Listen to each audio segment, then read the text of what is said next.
Call the regular meeting of July 23rd of the Lehighton School Board to order. Roll call, please, Mrs. Wagner. Ms. Joy Beers? Here. Mr. Richard Beltz? Here. Mr. David Radley? Here. Mr. Stephen Holland? Here. Mrs. Gail Mahalik? Here. Mrs. Rita Spinelli? Here. Mr. Wayne Wentz? Here. Mr. Andrew Yenser? Here. And Mr. Larry Stern? Here. All present. We do not have any presentations, so we'll go right into the courtesy of the floor. First one is Ms. Gloria Bowman. Because my name starts with a B? It was the first one on the pile. Oh, okay. It was the first one submitted. I don't know. That's usually how it goes. Good evening. Good evening. Okay. I am asking for seeking clarification on pages 9 and 10, letters A and D, under the director's concerns.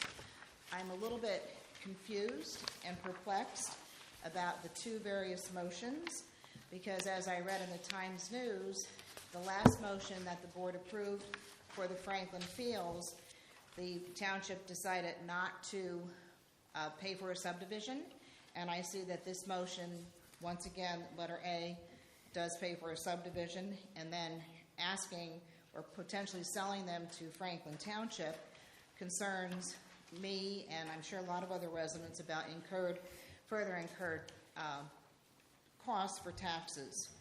And it's my opinion that the board needs seriously to be looking at sustaining positive relationships with both the township and the district, as well as servicing all of our kids within the community. And it appears, and I'm going to say this very carefully, appears that money seems to be a motivating factor. So those two motions sort of, I'm not understanding them. And I was wondering if somebody could clarify either of them. Or maybe it's under the superintendent's report or something else. Thank you. Well, you're concerned about The first motion. Do you want to answer? Do you want to answer? I did not put them on there. To you. I wouldn't answer because I did not put them on there. I don't know to put them on. Ms. Mahalik requested they be put on. First one. You asked the question about taxes. To whom? Franklin Township? The district? Franklin residents. So the Franklin If the Franklin residents, the Franklin Township said in the newspaper, the township said, we're not going to pay for subdivision because they were afraid that it would be incurred upon the Franklin residents for further taxes. So that motion for letter A is reading very similar again because it says the Franklin Township would again pay for the subdivision. And then you have another motion saying to sell it to Franklin Township. So if that's even a further cost, my question is, and I don't know what that answer is, what would that look like for taxpayers? And the good of the order, I think you need, my opinion is still, my professional opinion is that intermunicipal transfer is the best all the way around for the kids and for the community and sustaining relationships. So. When you're talking about taxes, you're talking about your resident of Franklin Township as a month. Correct. So when we look at taxes for Franklin Township, that would be done at the supervisor's level. Correct. They were concerned, according to the meeting, and according to the was newspaper, that they didn't want to have pay for the subdivision Correct. with a year-to-year lease. If the lease was longer, according to the newspaper, it was all, and also because of the incurring taxes to the residents. So now, are you concerned that the paper was correct or the meeting was correct? Which one do we want to talk about? I'm assuming it was a direct quote Yeah, in the newspaper. I was not at the Franklin Township meeting, so. bad assumption. But the reality is, and Gail, you were there, right? It was really a function of the time, how long the term of the contract of rental was, correct? That was in the paper. I remember reading that. Year. Right. So if it wasn't year to year, they were more amenable to doing it. Right. And then the other question you were asked about taxes, like an intermunicipal transfer, so the question is who burdens whom, right? So if you have an intermunicipal transfer, you're burdening the entire Lehighton district. I don't see it. I don't see how that is possible. Who owns it? Who owns it? Yeah. Right now, the school district owns it. So who pays for it? The district. It's part of their assets, right? So if you give away their assets, It's just there are two motions that I think are very perplexing to me. Well, they might choose to purchase it. That's up to them. It's not within our prerogative what they want to do. It's our prerogative whether or not we want to accept that offer or not. And I'm just offering a professional opinion and working as a team, and I think too much bad blood is already occurring between the township and the district, and I don't like to see that. I think it would behoove all of us to be able to work together to make sure that our kids are taken care of properly and so on. I think sometimes sustaining positive relationships with a loved one is much better than the almighty dollar, in my opinion. Thank you, Ms. Bowman. Next, Mr. O'Donnell. Chrisman Field.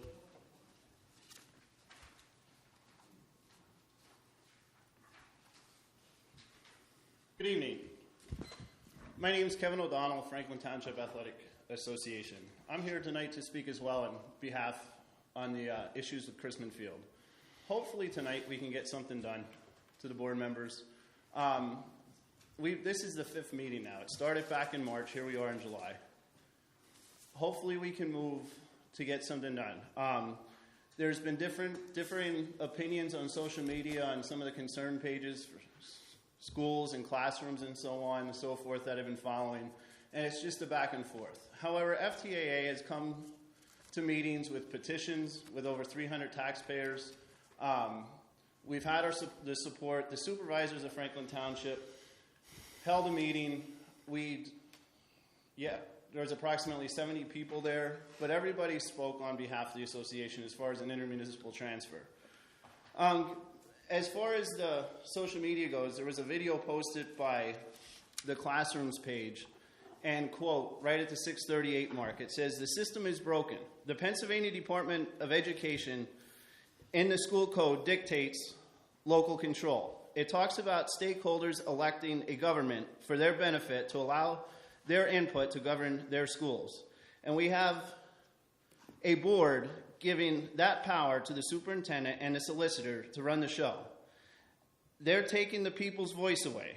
They're silenced by a feckless 5. They have spoiled the superintendent and solicitor, giving them free rein to do so, as they please, with little or no oversight." What I'm getting at, can we please get an intermunicipal transfer? That's what the community has spoken. All right? We talk about the feckless 5, but what about the other 4? Why is it against your policy to cross over and maybe give us a 6th vote for the intermunicipal transfer? We've listened. We've done our due diligence. Please, let's get this over with tonight. Thank you. Thank you, Mr. O'Donnell. Next up would be Mr. Kemmerer, revisions to the handbook.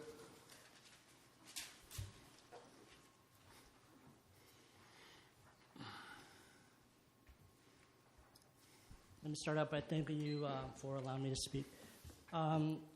Basically, my questions are, with the revisions to the handbook, is this a permanent revision for the next school year, or as the school year progresses, or as situations come about where we maybe clarify on some things, are they updated in the handbook and sent to the parents and sent home to the kids? The handbooks are online.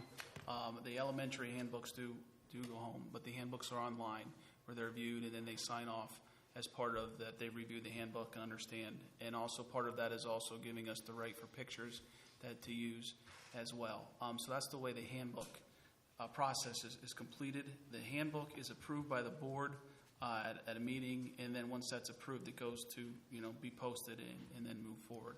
Once that doesn't mean every year there's revisions done from one year to the next, based upon maybe circumstance or law changes as well too. I know most recently truancy was a big one that we had to revise, but that's the process with the handbook. So my question is, once it is approved, it's set in stone for the next school year. Is that correct? No, the board can revise the handbook, at any time, and then notification would go out to the parents, probably of what revision was made. Yep. Are there any revisions on the horizon based on some of the things that have happened and some clarity for perhaps like the cops being in the school? Is there any revisions that had to take place based on those new The part of what the school police officers now being in the school, they are held to the same, and that's in my report actually, they are held to the same standards as the state or the borough police. So their rights are the same. So when they're performing their duty as a police officer for the district, they are only allowed to do what the state allows them to do.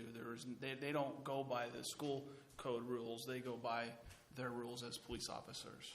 Okay, so moving forward, is there a clear, distinct breakdown as far as what the parents are told as to what their child could be questioned for by a faculty member or what the police officer can do?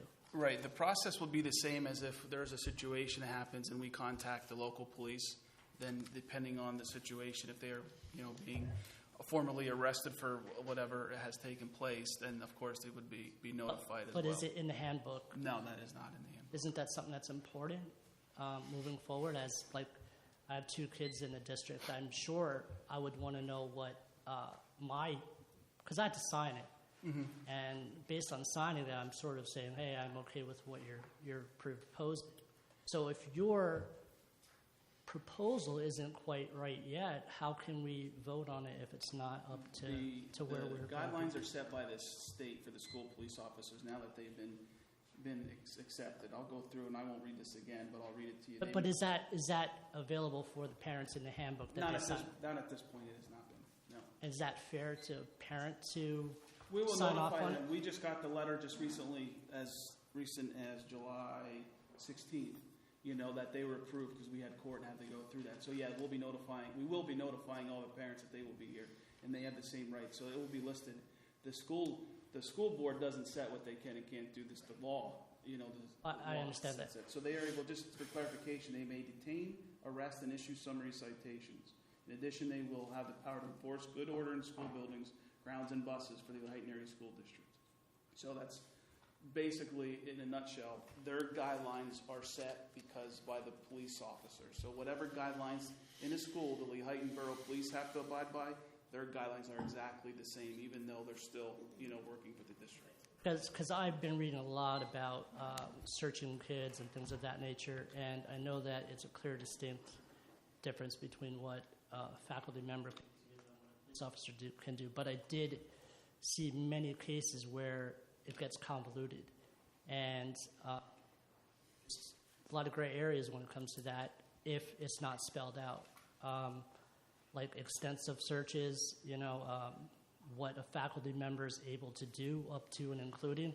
I don't want to split hairs, but what happened with my kid, I just want to make sure that as a parent, I know that my son could be subjected to this and up to that. I don't think the area where students' rights is expanded upon enough, because I don't think that the kids actually know what their rights are when they show up at school and when they are questioned by a superior, principal or vice principal. And I think that needs to be expanded upon, or at least explored, because I think the kids are at an unfair advantage. And parents signing off on this vague policy or vague, searches isn't fair for the student or the parent. Thank you. Next would be Barbara Bowes, 2 motions on Chrisman and recreational fields.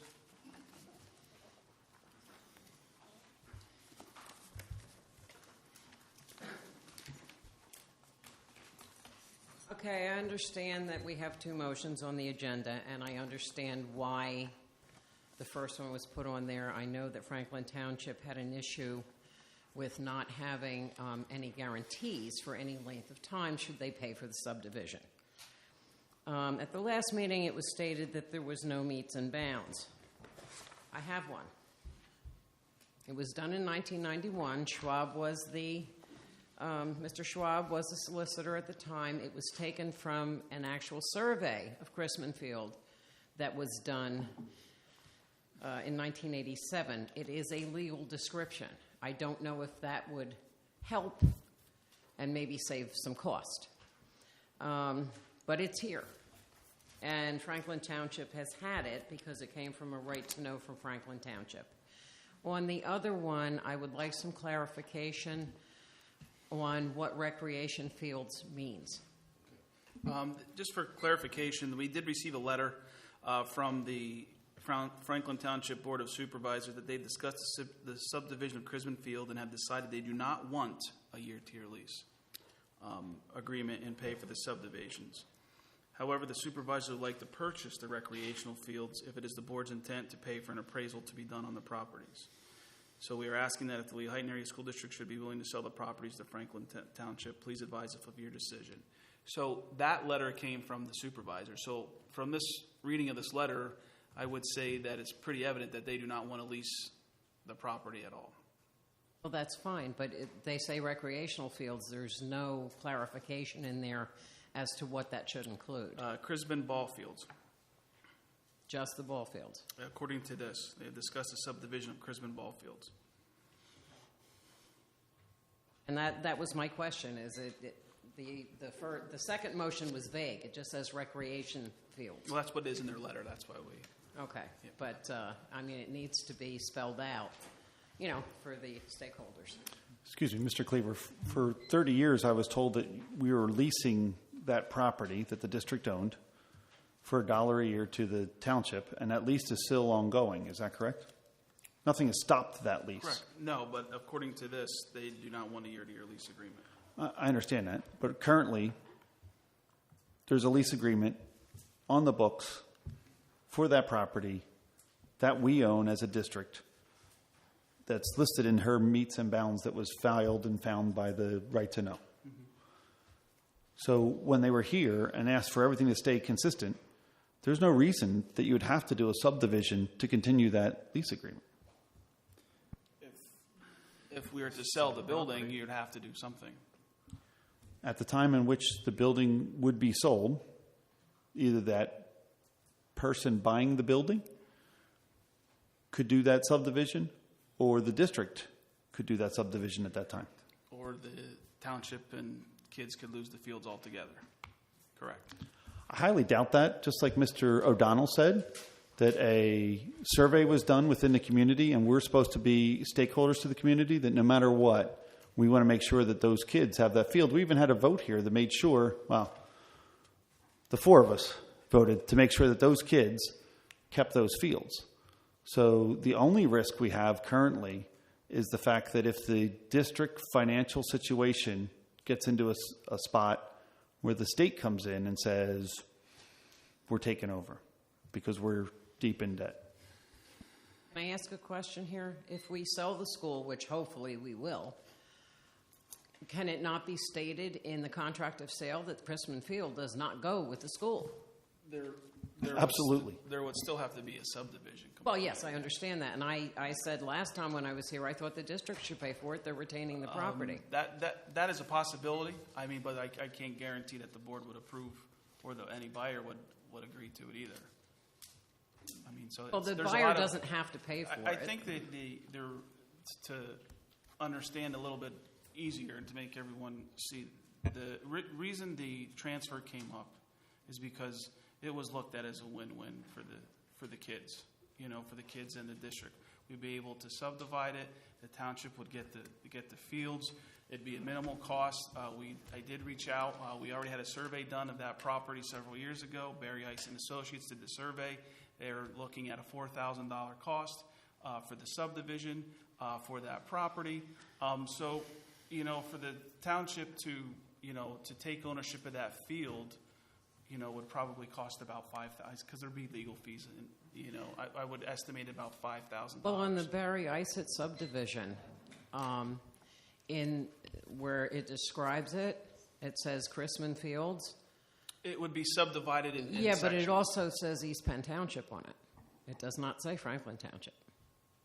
On the east, I'm sorry. On the subdivision, on the survey they did, it states on it, it says Franklin Elementary School. I'm not sure. Yeah, I would have to double look and see. Yeah, it says East Penn Township because I did look. Yeah. I think that was just a mistake by Barry Isett. I mean, it has to be, but right? I just don't know. It has to they, be. They would have to correct it, I would assume. Yeah. Or it could be an absolutely. issue. Well, as part of subdivision, it would be a whole totally different process Okay. anyway. So you couldn't use like an already used survey, you would have to redo it? Well, I can't answer that. From what I understand, they'd be able to use a lot of the information they already have. I mean, technically, the district owns the survey to begin with. Right. So it's, so I'm sure they'd be able to use some of that information that we currently have. I mean, because in this meets and bounds agreement, it gives all the markers, all the pins, everything. It's a legal description, Right. the same way as a deed would be. Right. All right, thank you. Thank you. Mr. Bradley?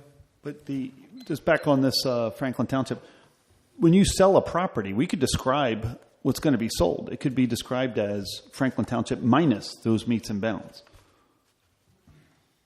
as part of the advertising, which has not yet occurred. Is that correct? No one advertised yet? Okay, so you could actually advertise what you're actually selling without actually having it subdivided at that time so that they would know what they're purchasing in the event that they have an interest of purchasing. Yeah, but I think at the time of the purchase, that would all have to be ironed out. Correct, at which point those costs could either be with the purchaser, the district, or the township.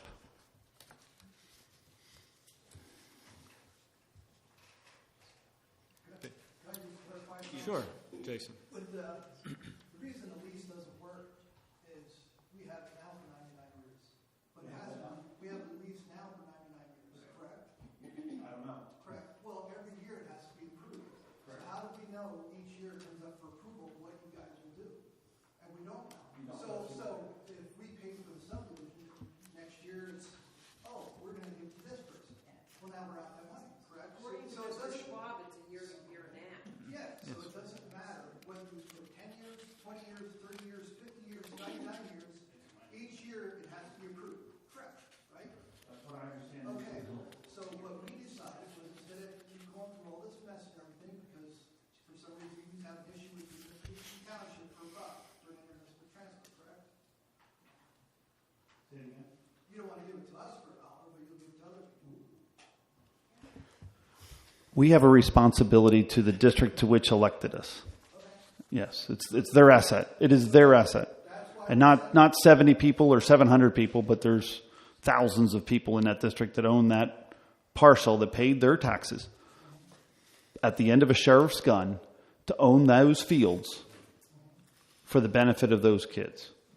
So if they want to keep them and own them, to give them to the kids to ensure that they're going to do that, which they have been since their origination, and all the effort that those townspeople put in to keep those fields, that's the best. Now, the only way to really guarantee that is that this board is financially stable, and that's been the dilemma that you're actually feeling right now. Right, that's why you're here. Yeah. Correct, and I think you have that as a motion. Right. I recommended that the FTAA bought them. They could have bought them as a right. And actually, we also recommended that they could have been given to them directly. They didn't want them. So. Can I ask a question since Jason's talking? I found the letter to be a little bit vague. I could not hear what you were saying. Can you define what was meant by recreation? I just did, both of them, the Crispin and the soccer. Okay. That's not what he said. That's not what he said. You put down recreational fields, so that it's all recreational fields that are limited to school. But hold on, Mr. Cleaver, you just said a couple minutes ago it was just the Franklin ball fields. That's what I did, yes, sir, correct. Okay, so We just had clarification. I know. So is the motion changing to more than the ball fields? Well, we didn't even get to the motion. I know, but we're talking about the motion. This is why public comment is available under the Sunshine Act, is so that people can clarify and make sure that they have all the information pertinent to the decision of government and your government making the decision. So recreation fields are referencing the soccer fields then as well. For Mr. Fry, yes. Can I make a comment? Sure, Mr. Wortman. In comment about, since this is about the whole district, the Lehighton district is concerned, if I'm under the right impression that everyone in our school district plays on this Little League team. So what's the if you're representing the Lehighton School District and concerned about the taxpayers of Lehighton School District, should it not be said that all the kids from Mahoning, East Penn, Lehighton, they all participate over in Franklin, ball fields. So why should it not? So this idea that we're speaking about the whole district, no, we're just saying Franklin.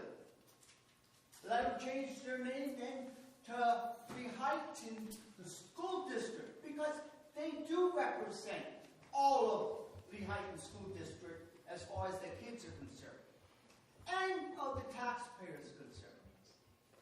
So I believe seriously that we should be looking at what is good for all the kids in our district, and that means allowing Franklin Township to have them ball fields. And Tom, I think we all are in agreement with that, except for the fact that if Franklin Township subdivides and pays for it or buys the fields, they own them, and the taxpayers of Franklin are the only ones paying for them.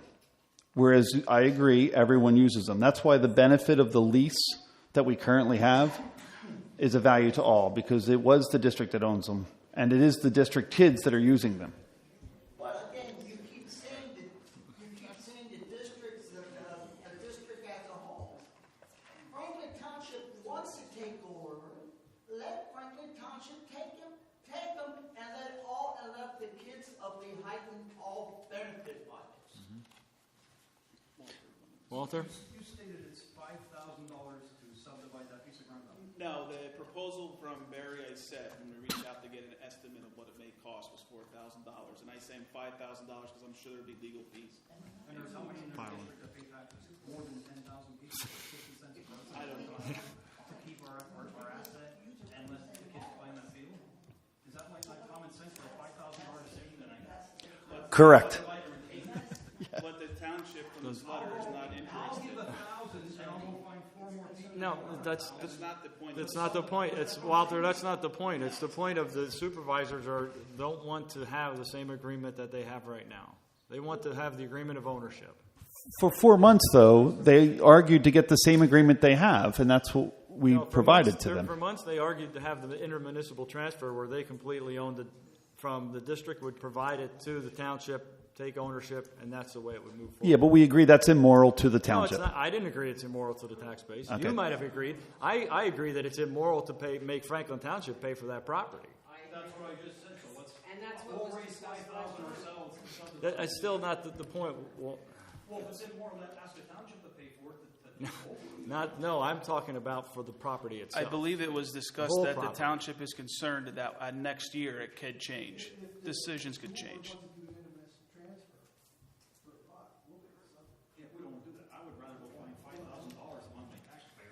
And you'd be in the same spot if you did an intermunicipal transfer. If the township ran into if the district ran into issues, there's a revert clause on that. I think that's the biggest concern the township has. Yeah, is there's in a your revert statements. clause. There's a lot of ifs, and I think with them owning it and having the ownership, it takes the ifs of the school board totally away from the situation.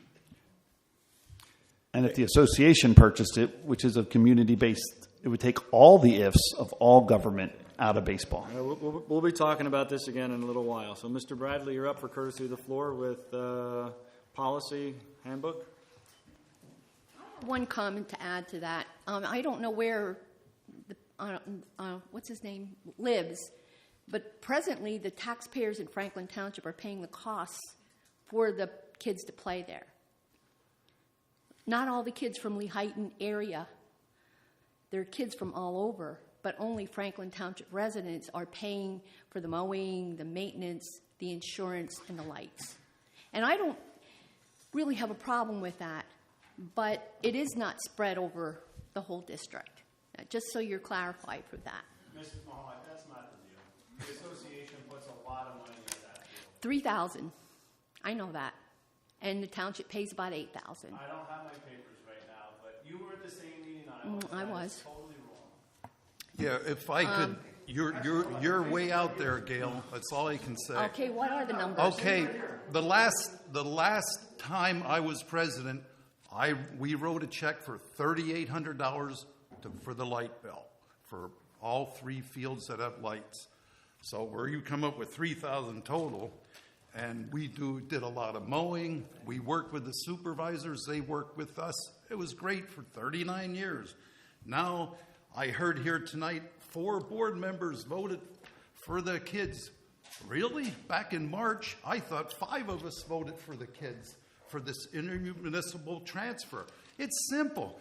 Let's have a vote. We need one of you people to change your mind. It's done. Kevin, you got your fields. Jason, you're good to go. Let's go. Let's have a vote. We got 5. Who's the 6th one? It's not for Kevin and Jason, it's for the kids. Right. Exactly. Okay, Jason, what are the numbers? What other numbers? Yes. You know, my son played basketball over in Lehighton. Played football down in Carolina. I didn't get charged any extra because he didn't live in Lehighton. I'm not saying charging extra. What are Franklin Township residents paying? Everybody doesn't pay. It's unfair. What Jason's saying is Bear Memorial is a borough park. Right.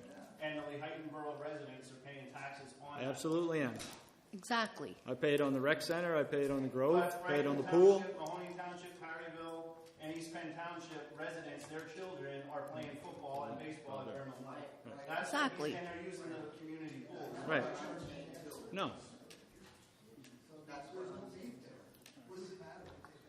Just need one of yous. Which one is it? I heard user for the kids. Let's hear it. Wait, Wayne. So two things. Two things, Wayne. First of all, they're all for the Wayne. They're all for the kids. The parents are the ones that write the check, not the kids, and you know it. Okay. We'll talk about it as we move through the agenda. Mr. Bradley?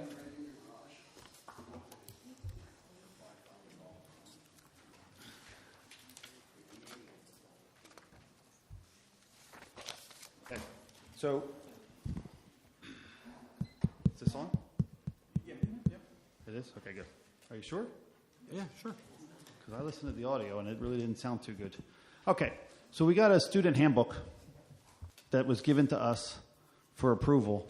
And after reviewing it in relationship to the school policy, which is school law, and the law that the citizens and the students and the administration are to follow, created by the board,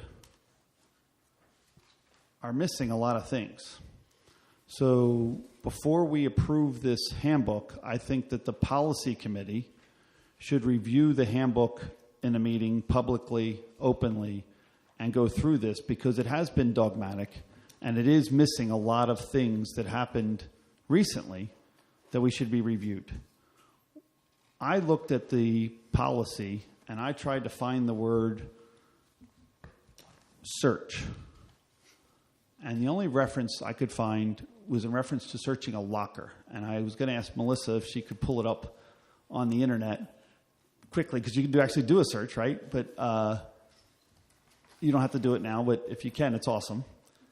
And that was pretty much what it looked at. We had a student that was frisked, and then some of his clothes were removed to find a potential tobacco product because he was outed by someone else falsely. And I can't find anywhere in this policy where we were allowed to do that. And I know that there's nowhere in this handbook that says that these kids are at risk of that happening to them. And I know these parents that sign this don't have that either. So if we're frisking kids, and if we're telling them to remove clothes to find contraband that's not, and Mr. Filer, if you could help, not eminently dangerous to the individual or their peers, I don't know what law we're using to do what you guys are doing now.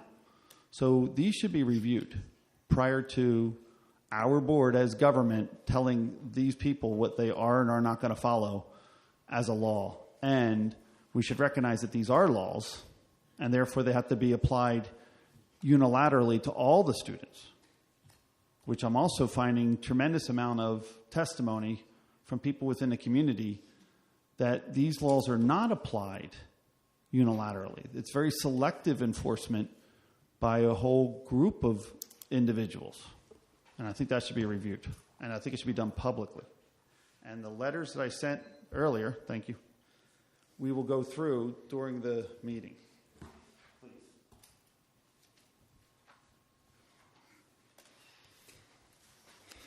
Thank you. Move on to communications. First up will be the superintendent's report. Yes, thank you. We are working on getting our final inspection complete for the elementary center. Once the inspections are complete, it will allow our teachers to begin setting up their classrooms. All teacher items are continuing to be moved out of other buildings, and our staff continues to work diligently on getting the buildings ready to accept the students for the start of the 18-19 school year. Most recently, there was a post on social media of items being stolen from the elementary buildings. Again, this is not the case. We have placed several items on surplus and reach out to many nonprofit organizations about items such as old metal chairs with wooden seats, which we have in very large amounts of, but we have not received any interest at this time, or has anyone come to us and made any bids on the surplus. Our summer programs are continuing to run throughout the summer. We have had a lot of positive feedback regarding the programs and opportunities we have for the students of Lehighton. Some of the programs include STEAM academic camps, health and wellness camps, physical education, just to name a few. And I'd like to thank the local newspaper for, when we contact them to come in and doing the stories. The kids are really excited when they see their pictures in the paper and get to show off what they're learning. Our staff has also been doing a fantastic job with the professional development opportunities. The teachers have been working hard with updating curriculum, letters trainings, also additional trainings for STEAM and FOSS science programs that are going to be offered to our students this upcoming school year. Mr. Spots and myself will be attending a program at Penn State University to gather information on discussions regarding boundary and non-boundary schools and the concerns for unfair advantages when it comes to competition at varsity sports levels. Many school districts over the past several years have been very vocal regarding the private and non-boundary schools having an advantage over traditional public schools. Again, our intent is to gather information and have a better understanding of the recommendations that are being offered to address the concerns. There's been a lot of information regarding what used to be public and private. Now they're considered boundary and non-boundary schools with additional charter schools about the advantages for PIAA sports, for schools that have different rules they have to live by, versus private versus public, non-boundary versus boundary. So again, we're going there just to see what the discussion is to take place. There's approximately 250 individuals who have signed up for the presentation. On July 16th, we received approval on the granting of the school district having our own police officers. With this order, we will have these individuals will have the same power under the law or ordinance as a police officer from the borough of Lehighton. They may detain, arrest, and issue summary citations. In addition, they will have the power to enforce good order in school buildings, grounds, and buses for the Lehighton Area School District. I would like to thank all involved with this effort to increase the safety of our students and staff here at Lehighton Area School District. So we did go up. We presented. Both of the individual officers were present and questioned by the judge, and the order came through. So starting for the school year, we will have 2 school police officers here to help with additional security in our district. And that concludes my report. Thank you, Mr. Cleaver. Mr. Fike, finance report. Yes, all the state reports have been filed for the year end. We started our audit.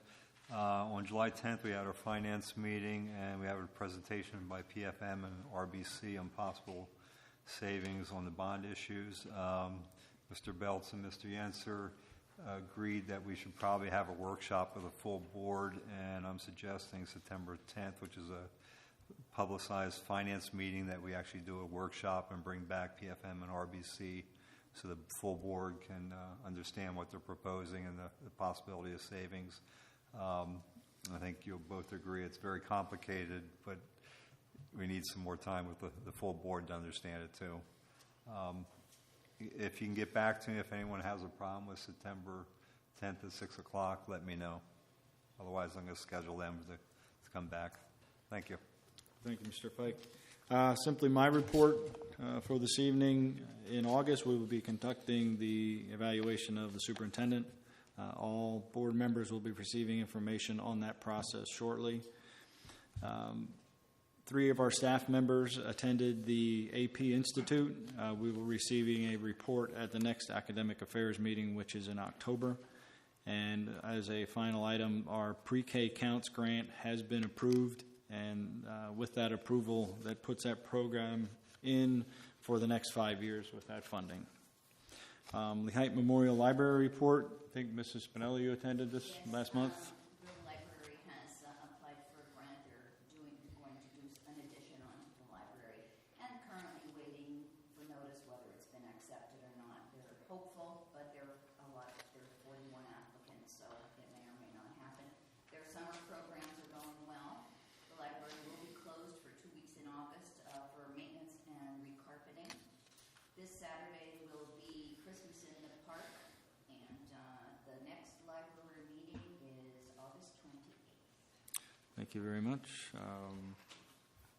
Legislative report? I just have 2 things from PSBA.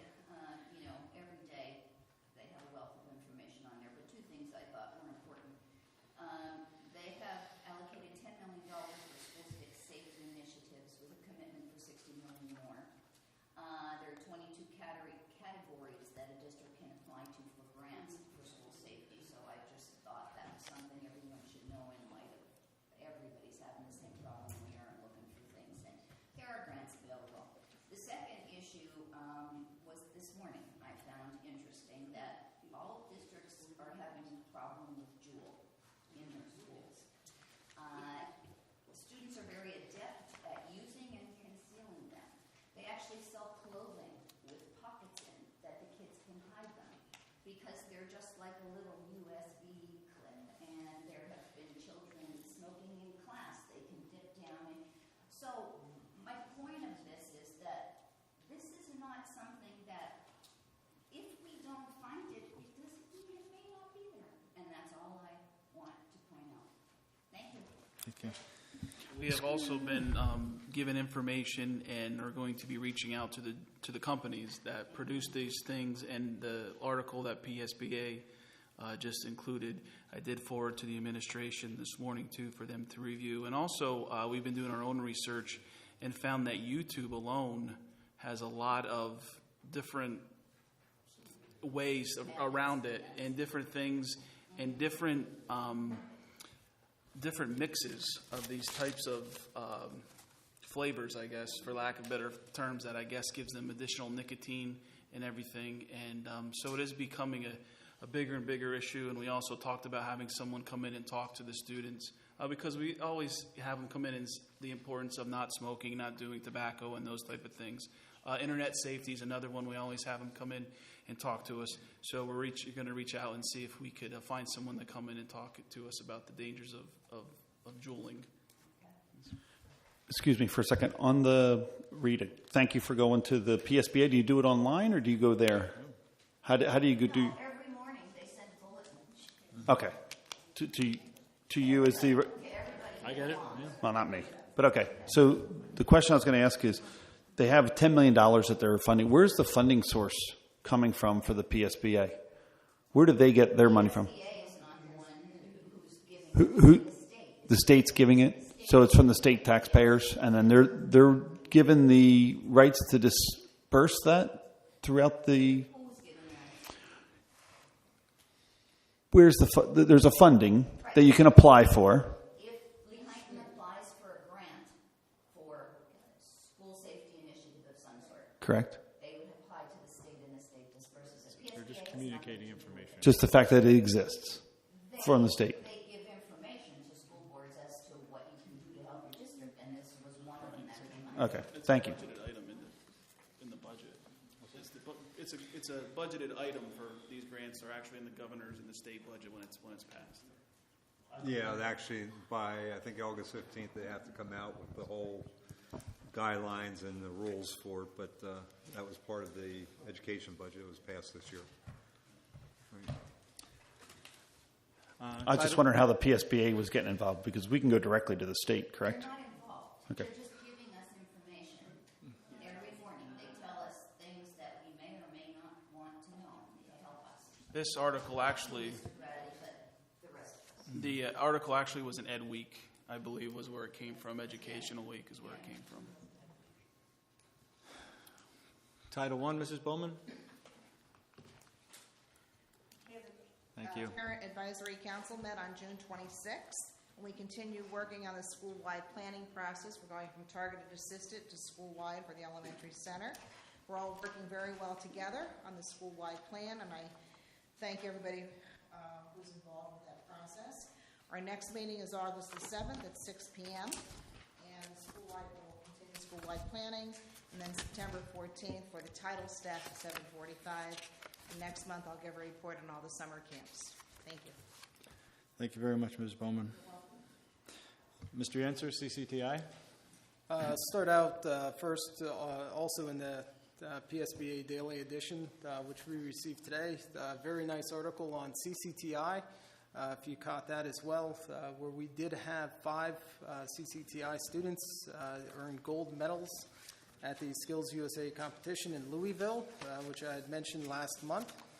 And then also to note in there as well, Derby Strop entered a special competition, and he qualified for Worlds next year. He'll be competing in Kazan, Russia in 2019. So extremely impressive, both the quantity of golds for one school in Pennsylvania and then also the international competition.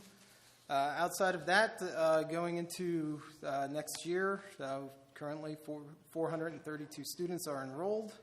New student orientation will take place on August 21st. First day of in-service on August 22nd, and first day of school for students will be August 23rd. And that concludes my report. Thank you, Mr. Yenser. Mr. President, may I make just a reinforcement?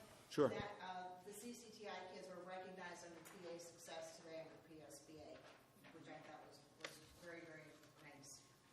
Thank you, Mrs. Bowman. CLIU, Mr. Wentz? Yeah, we met last week, July 16th, at CLIU 21 headquarters in Schnecksville. 10 out of the 14 participating schools were in attendance, which is very good for this time of year with vacations and everything. It was announced that there was almost $15,000 raised by their annual golf tournament held in New Tripoli, and that money will be used for programs served by the IU. The next scheduled meeting is set for August 13th. That's it. Thank you. Buildings and Grounds, Mr. Holland? Yes, we met on we met on July the 3rd on a Tuesday. It was discussed about the press box for up at the middle school. We're still working on it. We have a couple of quotes, but I also asked if we could postpone it for another month. Hopefully we would get some local contractors to look at this and bid on this press box. We also looked at 3 different drawings for tennis courts on the campus grounds. Mr. Spots feels that it should be probably right there next to the student parking lot, and I totally agree with that as for location and everything with parking and such. Also, we're going to get finally a new band equipment. Okay. Spit it out, Steve. Band shed. It's the shed, yes. Anyway, it's supposed to come, I believe, on August the 23rd. And if anyone else wants to ask any questions, it's in our full report. And that is what I have to say for the night. Thank you, sir. Academic Affairs did not meet. The next meeting will be in October. Provide the date as the schedule is set. LTRI-C report, Mr. Kraus. Thank you. We had a great summer at LTRI-C. Our credit hours were up 2.7% in the summer session 1 and 11.8% in summer session 2. So unlike some of the other community colleges and state colleges that have seen some decline, we still hold strong because of the strong work of our administration there. Some of the other highlights is some programs going on. 21st Century Learning Conference in D.C. has invited LTRI-C and Jim Thorpe School District representatives to present on the L-Tri-C Shine program and its successes. This event will feature Betsy DeVos from the Secretary of Education and also will be attended by various politicians. L-Tri-C also held its first faculty-student luncheon to provide students and faculty the opportunity to mingle and talk about education, career choices, professions in a casual setting. The luncheons are part of their college-wide retention initiative and are designed to increase student engagement in a variety of activities. Another luncheon will be held this fall. In a collaboration between L-Tri-C, Northampton Community College, and Workforce Board Lehigh Valley called Work It was launched in May. This is a campaign to recruit people to training programs and ultimately jobs in food service and the manufacturing sectors. The campaign includes TV spots, billboards, radio commercial, online ads, and a microsite. They have a website as well. Students will select the program and college they are interested in with the opportunity to receive funding from the WBLV. And we've also applied for a number of grants. We were successful. Teacher in the Workplace grant, $50,000, awarded by the Department of Labor and Industry, a partnership with Allentown School District, Parkland, and Workforce Board for 2 groups of 12 educators to take part in a 6-week program of tours and job shadowing in the Lehigh Valley manufacturers. Another grant was for Lehigh Valley Machining Training Grant for $246,000, also awarded by the PA Department of Labor and Industry, to partnership with Northampton Community College and Workforce Board for entry-level machining training for 54 students over 12 weeks.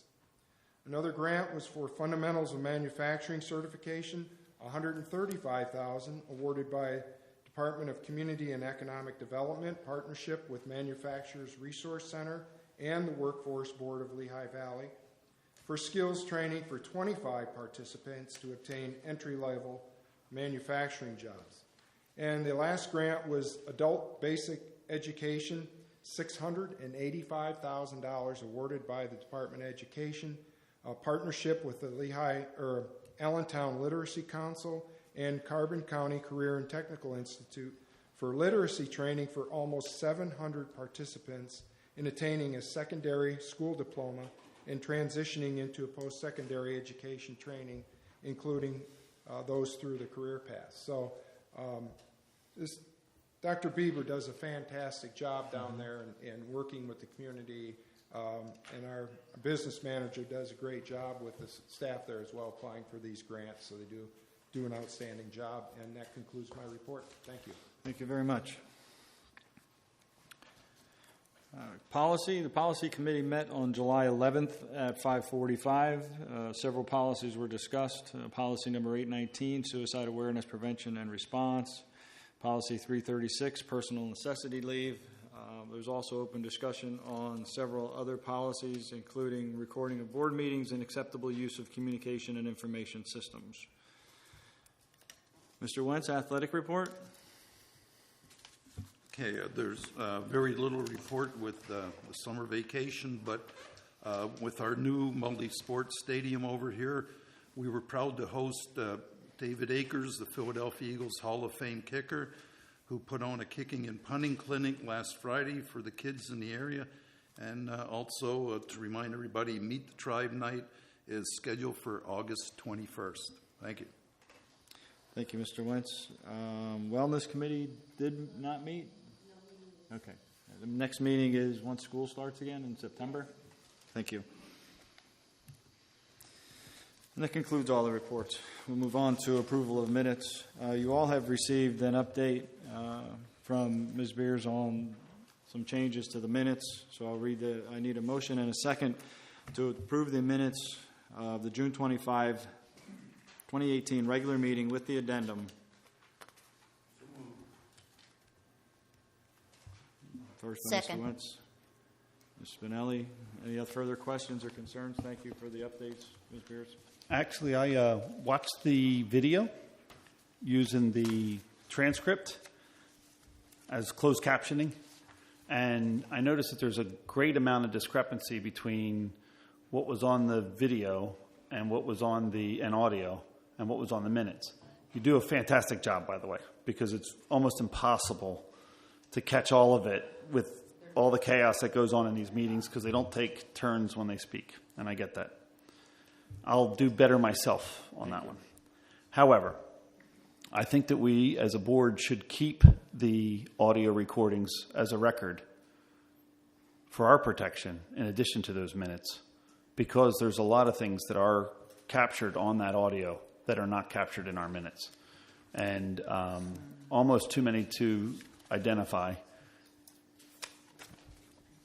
And I'd also like to state that that microphone should be fully functioning, and if people want to speak, that the board allows them to go to the microphone and have their turn to speak rather than an ad hoc town hall type of meeting. But I love that they're getting a chance to speak, so I don't want to deter from that at all. But I think to capture the information, we should keep those recordings. Mr. Bradley, you say there are too many to mention. Are they pertinent? I mean, is it something that's going to change the actual minutes themselves?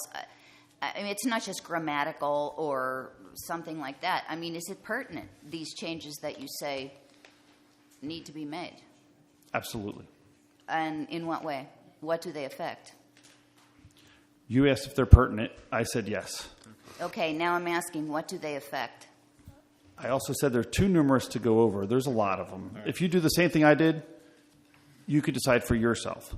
However, it's significant. How can I I'll give you these minutes if you're telling me there's so much wrong with them? I exactly agree with you 100%. How can you approve minutes when there's so many things that were missed because you're trying to transcribe minutes of a meeting? If we just have minutes of a meeting that are not transcribed and then keep the audio as backup, I'm acceptable with that. But the fact that she's trying to transcribe the minutes of the meeting, we're putting so much pressure on her that it's unfair to her completely. And I'll give you a perfect example. The things that Walter said that were written as inaudible, which you probably had trouble hearing, I have software that allowed me to pull it up. So I was able to hear it, and it was very pertinent. And I think it's important to understand that, and that's the shame. Okay, and it is also my understanding from reading today that all minutes have to be kept manually and in a binder. Is that correct? Yes. Okay, I thought so. So, again, the only official minutes are the ones that are approved and in the binder. Yes. Unless the board approves to keep the recordings and make them part of the record. We've gone through this month after month. You've made these same comments. Fantastic. If you don't like the rules, bring them to policy and change them, please. I'm over here. Thank you. And I still don't think... Change the policy if you don't like it. Bring it up at a policy committee meeting so that we can bring it back to the whole group. These are simple procedures we've asked you to follow. Please follow them. Or we'll rehash this next month because you don't agree with the minutes, and we'll rehash them the month after that. Or you can recognize that we did bring it up at the policy meeting. It was reviewed. And not only did we prevent this board from editing those minutes by removing some of the old policy, but I think that we as a board very easily can approve the idea that you keep the recording. Where's the downside? Why are you doing death by committee when the committee members, who are Rita, Stern, and myself, outvote the logic of saying, keep the recording?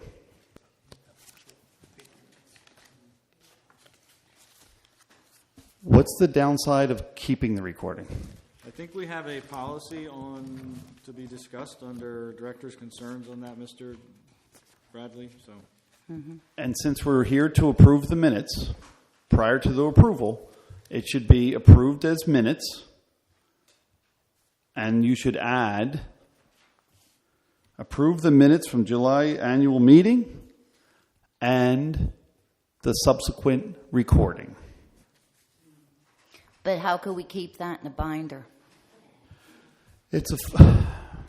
I tell you what, I'll put it on a flash drive, I'll put it in a little pouch, and we'll put it in a binder. But for it you. says they have to be kept in writing. I I understand what you're I saying. understand. But the And- rules and the say they have to reality be is- kept, and not our rules. They're not our rules, I understand. okay? My turn or your turn? I'm trying It's to be fair. always your turn, Mr. Bradley. Please, feel free. Okay. So the rules say you have to keep them in a binder, which we fully respect. Mm-hmm.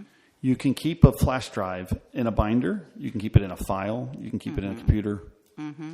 You can name the thing binder on the computer if you'd like, and then it's kept in a binder. But however you want to do it. But it was also my understanding that they have to be in writing. Is that true? The minutes do. No. I understand that. But how could minutes be minutes if you have something that's going to override them with an audio? I'm just curious, because the official minutes are the official minutes. And that's fine. The audio doesn't get approved. It's the No. And I'm suggesting that you add in the approval of the audio, because we were all here when the audio was taken. So we have to listen to the whole meeting all over again to approve the audio? Just- I've heard you once, Mr. Bradley. I don't need to do that again. Thank you, Rita. But basically, you don't have to listen to the minutes all over again to ensure that no one has edited or violated the school policy to not edit those recordings. She keeps them. If you want to keep them, I do a right to know, and I collect them and I have them. Mm-hmm. But I think if the district kept them, they could be official or more official. If I wanted to get a certified copy, I could do so. If you're To what end? If the written minutes have been approved, to what end would your finding something on the audio change those minutes? That's all I'm trying to ask everybody. If the only official minutes are the ones that are in writing, why keep something audio if what's going to happen to the minutes then? the only official minutes are the ones that this board decide are official. Is that true? Government. Your government. You make the rules. The administration follows the rules that are made by government. And then we have to make sure that they do their job.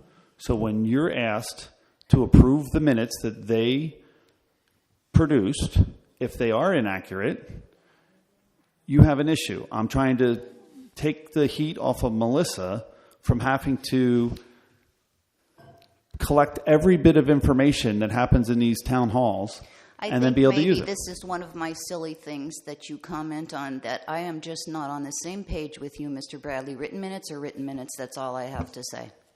And I completely agree. As one of 9 people on a board, it's your right. And that's wonderful. And we love that. And that's why there's a board of 9 individuals. And that's what we're looking at, to make sure that everyone gets the information so they can make an individual decision. All those in favor? Eric, okay. Just to clarify, the written minutes that go in the binder that you vote on would be the official minutes. The extent that you guys wanted to keep the recordings, that is up to you as a board. I would caution you against approving the paper minutes and then the recording minutes, simply because Mr. Bradley just said that there was discrepancy between the two. And you cannot have one that says something that's different from the other. So the written minutes have to be the official minutes. You want to keep the recordings, that's fine, but I would not vote them in any way of having them be the official minutes. I understand they should be the same, Mr. They're Bradley, the same that's what then. you're Then make them the same. How are you going to make them the same? I guess you could hire a court reporter to go through it line item by line item at an exuberant cost. Or we could save the value of all that.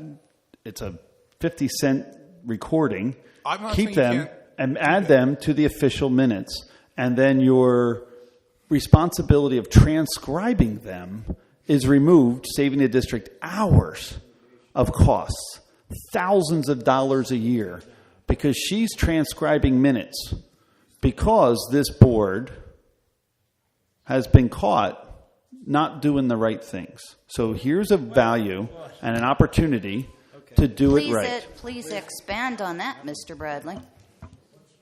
I'll be glad to. when the board has new motions, they require those people to have the opportunity to speak. In the past, that has not occurred. The fact that we're doing that now is fantastic.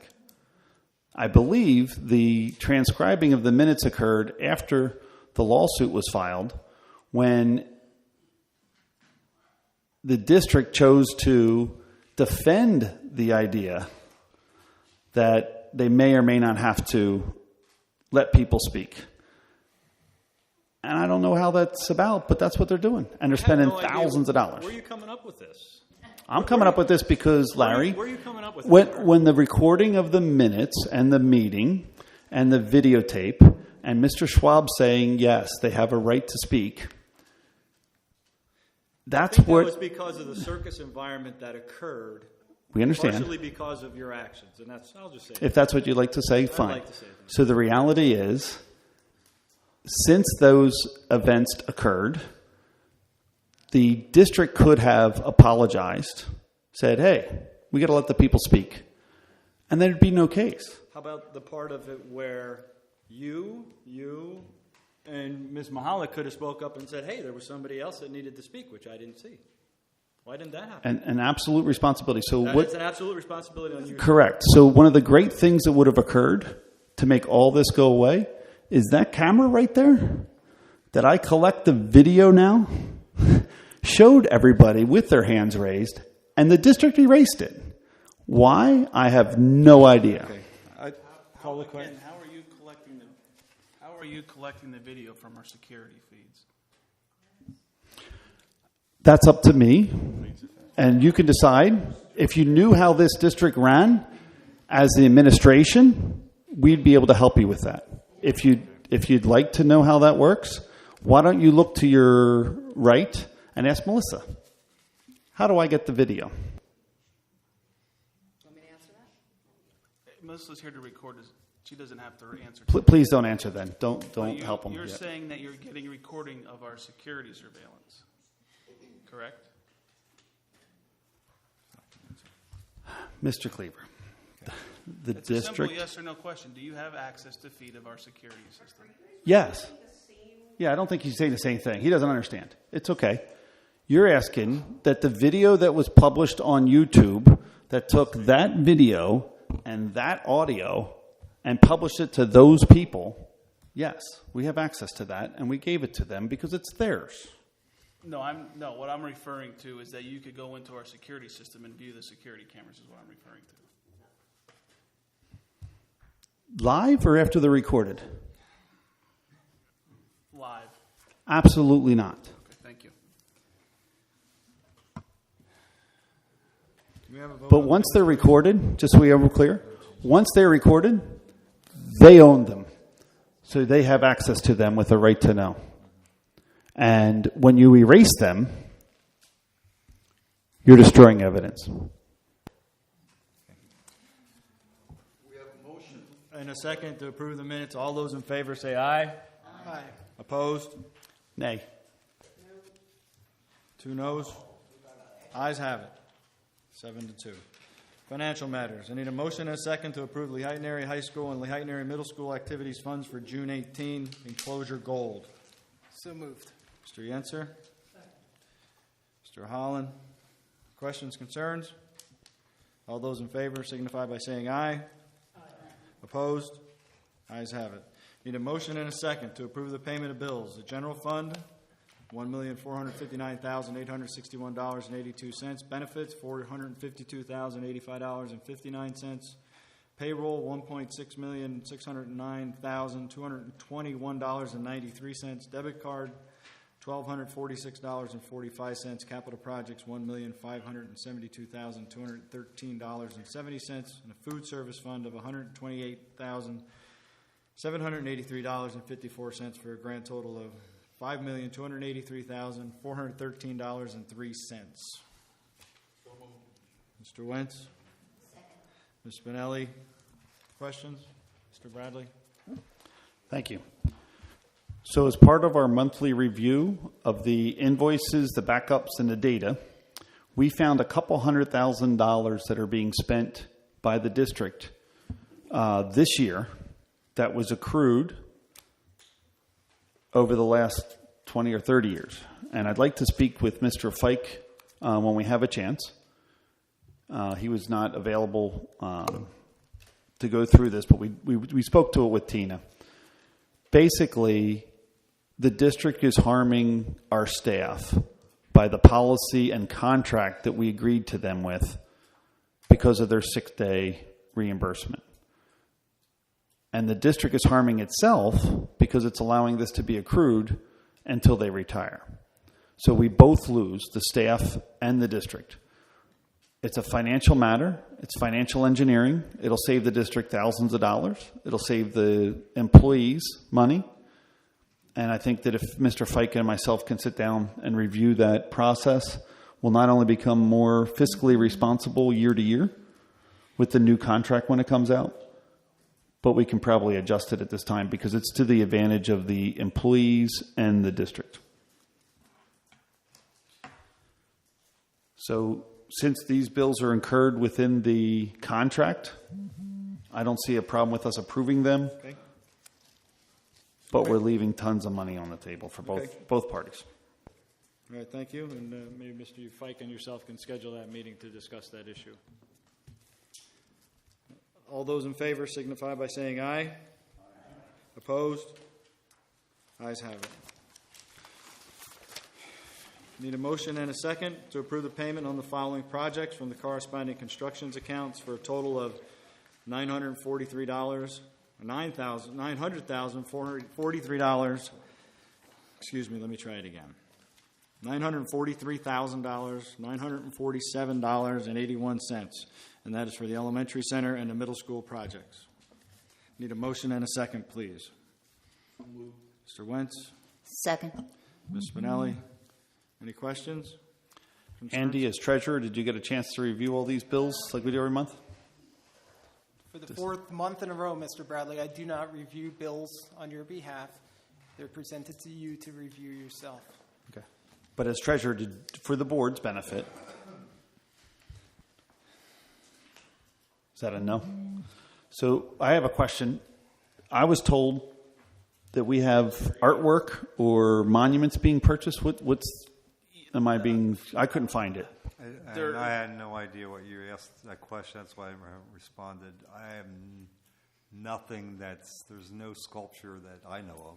There's no artwork. And that's why we wanted to find out. So if we're given information, we want to find out whether it's accurate. So the benefit of having an open board meeting is that we have an open discussion. Whoever gave that information was false. Excellent. That's all I needed to clarify. Did you review the bills?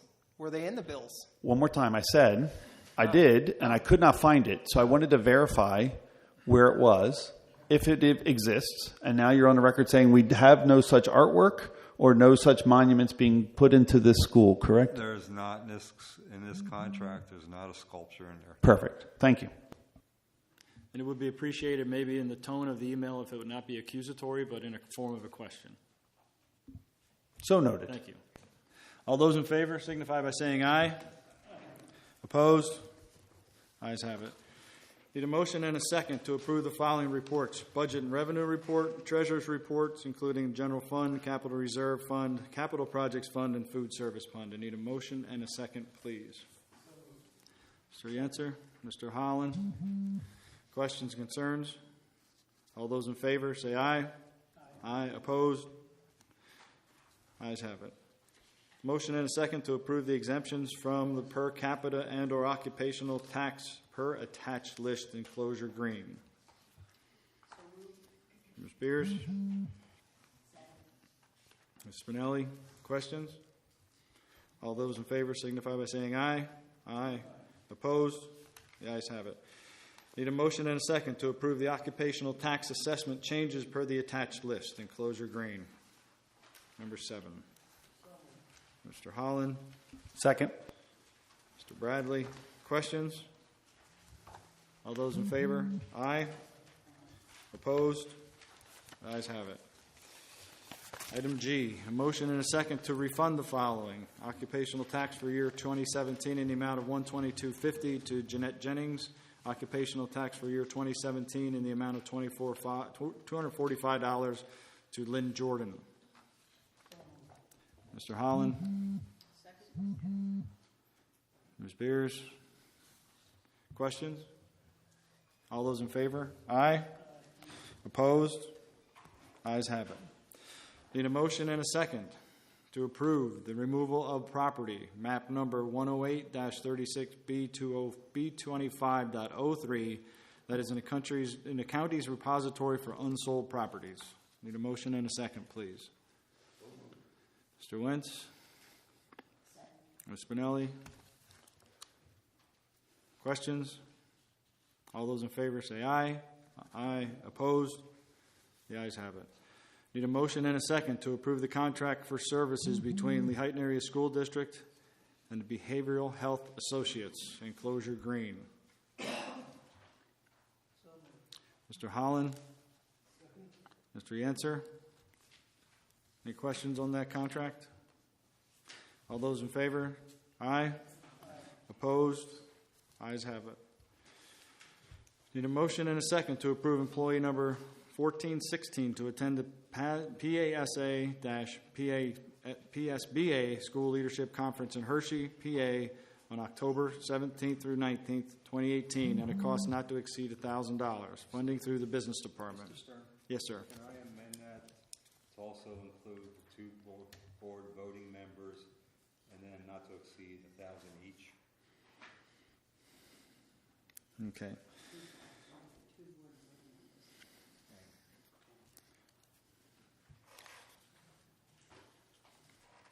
So employee 1416 plus two board voting members, not to exceed $1,000 each. Okay. So we changed that motion. I don't know if we had our first and a second. Do we have a first and a second? So moved. Mr. Bradley? Ms. Spinelli, any questions or concerns? Any comments? Thank you. All those in favor signify by saying aye. Aye. Opposed? The ayes have it. Need a motion and a second to approve the attached list of candidates for 2018-2019 substitute lists pending clearances. Mr. Holland? Mr. Wentz? Questions? All those in favor? Aye. Aye. Opposed? Ayes have it. I need a motion and a second to approve the athletic hires as recommended by the athletic committee and the extracurricular hires for the 2018-2019 school year. Enclosure number 10, purple. Need a motion and a second, please. Mr. Wentz? Mr. Holland? Any questions on those hires? All those in favor signify by saying aye. Aye. Opposed? Ayes have it. Need a motion and a second to acknowledge FMLA leave for the following employee not to exceed 12 weeks. Employee 676, effective September 5th, 2018. Need a motion and a second, please. Mr. Yenser? Second. Mr. Bradley? Any questions or comments? All those in favor signify by saying aye. Aye. Opposed? Ayes have it. Need a motion and a second to approve the following request for a pre-approval of courses, programs of study for continuing education. Diane Schnell, August 27th through December 14th, reading clinic practicum. Need a motion and a second, please. Mr. Wentz? Ms. Spinelli? Any questions? Is there any tie to this expense that person has to stay within the district over a period of time after we consume the expense? I saw it in the contract. Yep, there is. There is a agreement that after so many years, and if they're here longer, the percentage goes down. Right. But if they leave the district, that is correct within a year. Within 5 years. Including retirement, though, or not? No.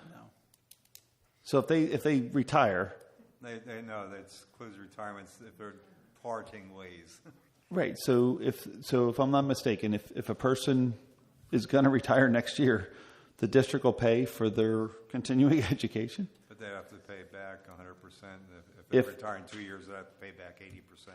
Okay, it depends on when they retire. Perfect. Correct. Thank you. Thank you, Mr. Bradley.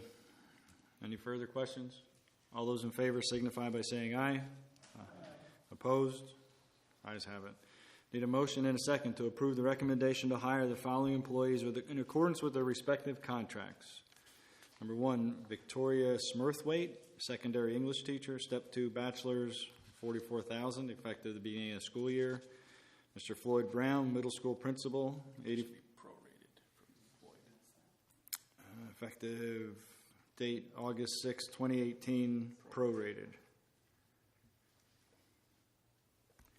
And Michael Palinchak, a utility custodian, $28,385, prorated, effective date August 7th, 2018. So I need a motion and a second, please. Mr. Wentz, Mr. Holland. Questions? All those in favor signify by saying aye. Aye. Opposed? The ayes have it. I need a motion and a second to accept the resignation of the following employees.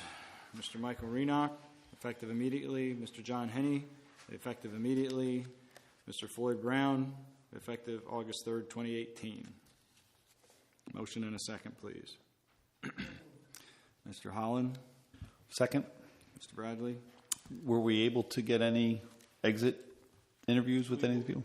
Now that once they're approved, we will ask them if they would like to complete an exit interview with them. Correct. But I will tell you that Mr. Renock and Mr. Henney left to go to districts, different school districts.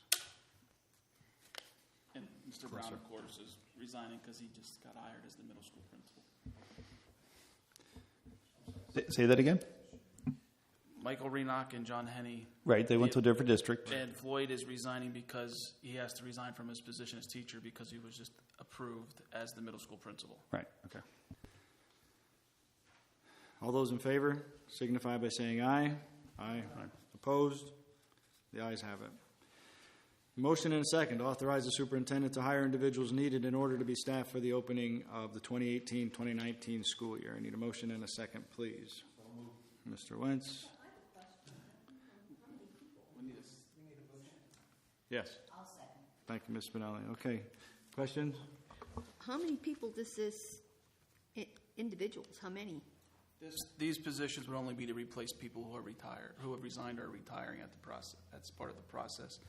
The concern what happens is if we wait to the August board meeting and the district holds them up to 60 days, it makes it a longer time for them to start the school year. So the hope is that we go through the process and we can get them to start the school year, which isn't guaranteed, but waiting till August could mean they wouldn't be here till October. But by doing this, you're abdicating the response. The board hires and fires all the employees. The board has final approval. He would bring that back to the board for final approval. Right, but the only person that has the authority to hire or fire an individual within this district, that government, is the board. Right, and Mr. Cleaver can only make a recommendation. And we're giving that authority to him in order to be able to fully staff school when it opens, should we have issues with folks that have resigned, or between now and the beginning of school, we get new employees, and we could not, like we said, like Mr. Cleaver said, we need to be able to have them migrate into our district.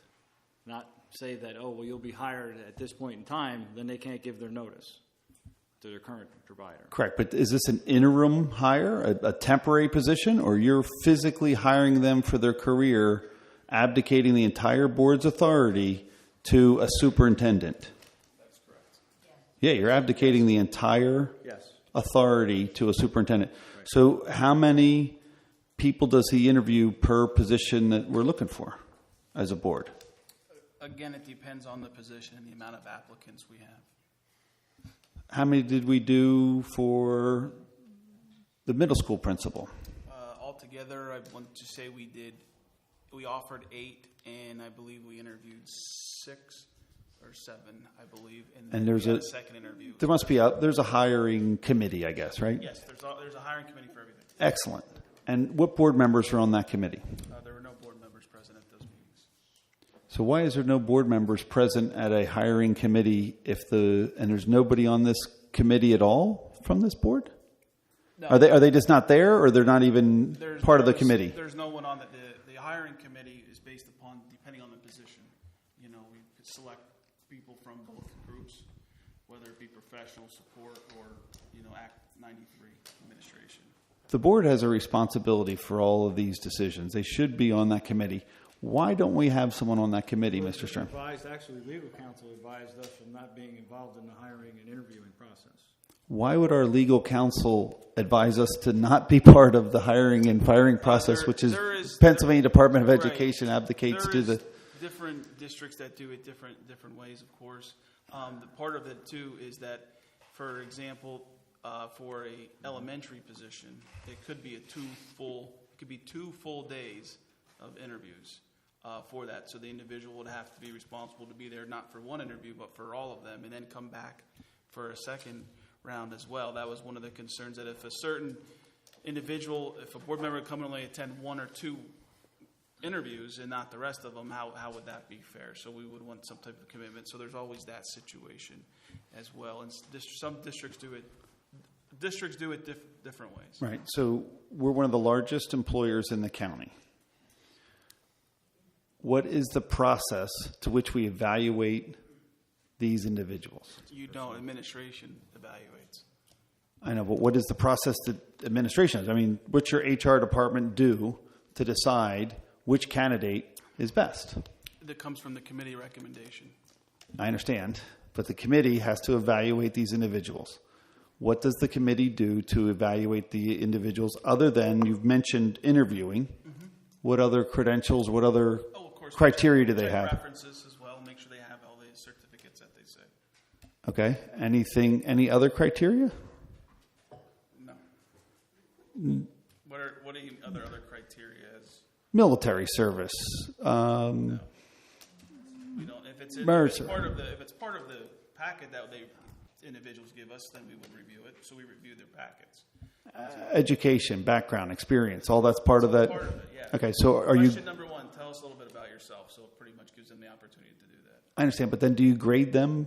They are scores. And what scoring process do you use? The scores are individual scoring process.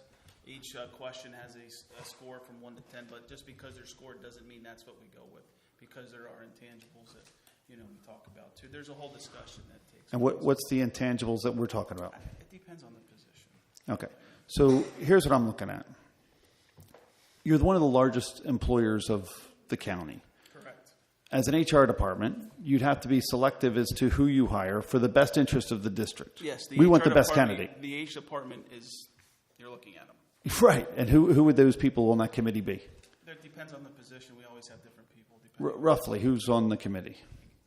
It depends what the position's for. Are you on the committee? Are you on all the committees? Am I on all the committees? Yes. For hiring? No. Okay, so here we just had one. Who was on this committee? For who? For Mr. Brown. For Mr. Brown? Pick Mr. Brown. Or Michael Howland. There was myself, our special ed director, teacher, team leader from the middle school, the secretary to the principal from the middle school,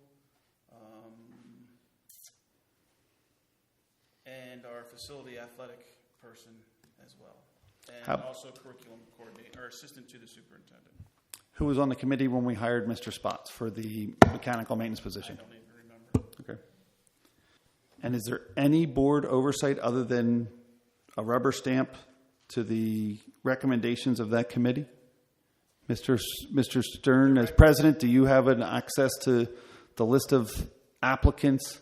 If I so choose and to their ask schools? for one, I could, yes. And how would you get access to them? I'd ask Mr. Cleaver for that information. Okay.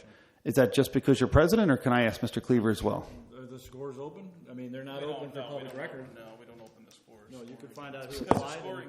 the scoring guides are just a reference for the individual who's doing it. I understand. So who has transparency in this hiring process of this district? Well, it's a personnel decision as well, so you can't have full disclosure of information that you've uncovered from a personnel perspective. You're saying the government that's going to hire this employee cannot have access to see what's going on, even in executive session? Is that right, Mr. Fike? Filer? Mr. Filer, sorry. Can you clarify your question, Mr. Bradley? Sure. The only person that can hire an employee to this district is the government, correct? The school board hires employees. Yeah, they're the government. They can hire the employee.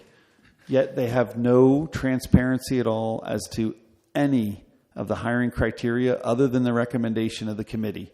Do they have a right to see the applicants and that scoring of those applicants by the hiring committee to provide oversight to the hiring committee to ensure that it is a fair and level process? Do you have the rights to the individual interviewer's personal notes? I don't believe so, but you have a right to ask questions about individuals we hire. And if the board establishes a policy, an HR policy, to grade these individual applicants for the best interest of the district, we would then have that information provided to the board to say, this person scored the highest, and we have a recommendation from the superintendent, or this guy scored the highest, but after the interviews, the recommendation was not this person or someone else. That score would be available to the board, correct? Just like a regular HR department. I'm sorry, if the board decided that the board wanted to do it that way. Of course, right? If you got, again, you guys are free to establish any policy that doesn't violate the law. Excellent. So currently, it's my understanding that this board completely abdicated all these responsibilities to this committee and has no transparency to it and no oversight of it. The positions are hired and the salaries are established based upon the contracts, Mr. Bradley. Myself, I am not an educator. I never wrote a lesson plan. I never gave a lesson. I would not feel that I would be the appropriate person to judge how that person presents their information in an interview process anyway. Correct, and I appreciate that. So you hired...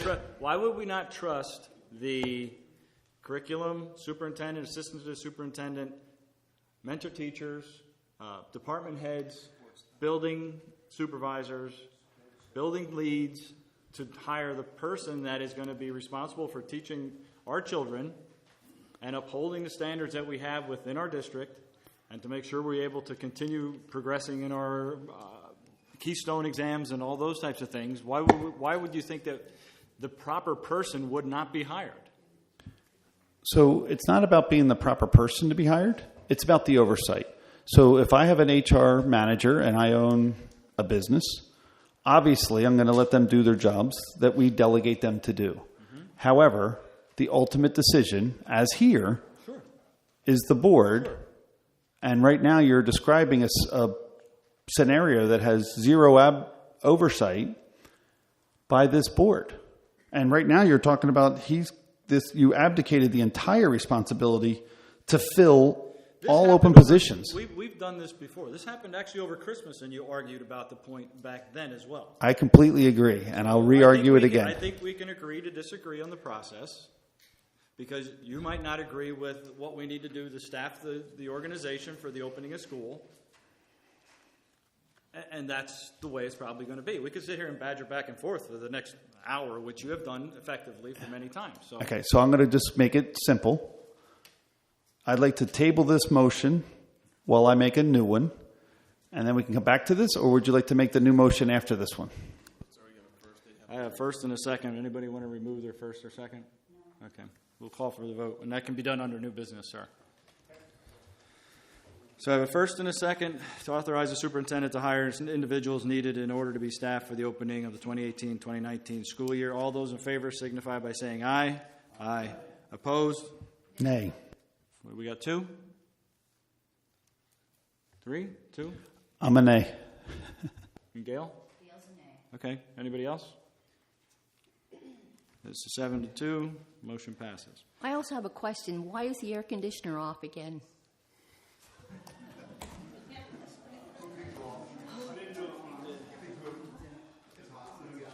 It's 78 degrees back there. Trying to keep costs down. Thank you very much. It might be in unoccupied mode. It's in unoccupied mode. All right. Under miscellaneous, I need a motion and a second to approve resolution number 1819-01, permanently closed Franklin Elementary School. So moved. Ms. Spinelli? Mr. Wentz? Any questions, concerns? Yeah, can Mr. Filer explain why this is on the agenda? Actually, I think you want to explain it, or you want Mr. Cleaver to explain it? It's part of the PDE process. This is the required by Pennsylvania Department of Education. When you're permanently closing a school or changing grade alignment, you have to have this as part of it. When we did the reconfiguration meetings, I believe we went over that and even mentioned that this vote will be coming back in July. So for each building, there has to be a motion to close for the end, for the end of the school year. So it gives me the understanding, since it's state law, that the only one that can close a school is a board. Is that correct? We have the motion. You have a motion. Without this approval, you don't close these schools. Correct.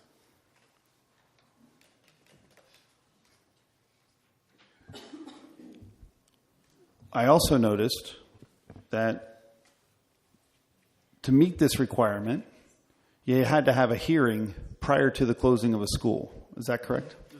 Well, we have the Act. 34 right, which is a hearing. Mm-hmm. Also, I noticed in school code that there was a requirement for a referendum from the people in lieu of the hearing.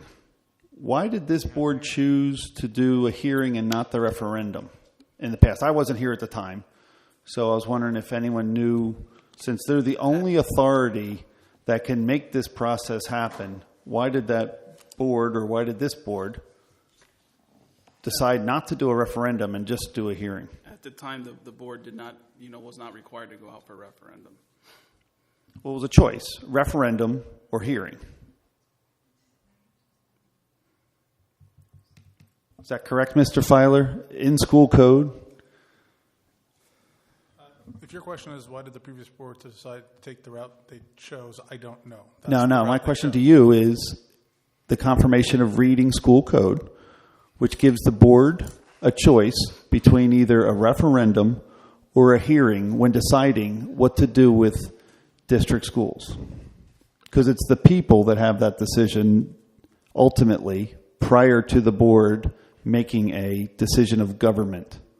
I'm not sure what you had me up until the very end. My understanding is the referendum or the hearing. Can you pull it up easily or not?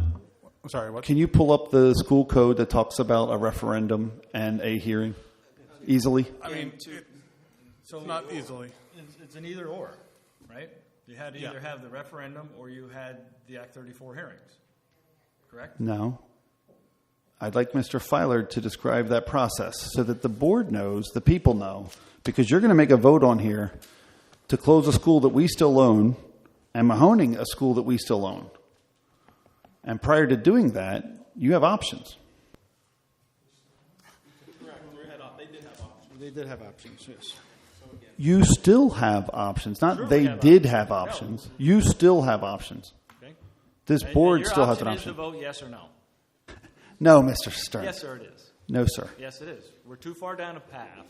Your options aren't what the previous board decided was going to be occurring. The building is built. Occupancy is set for this week.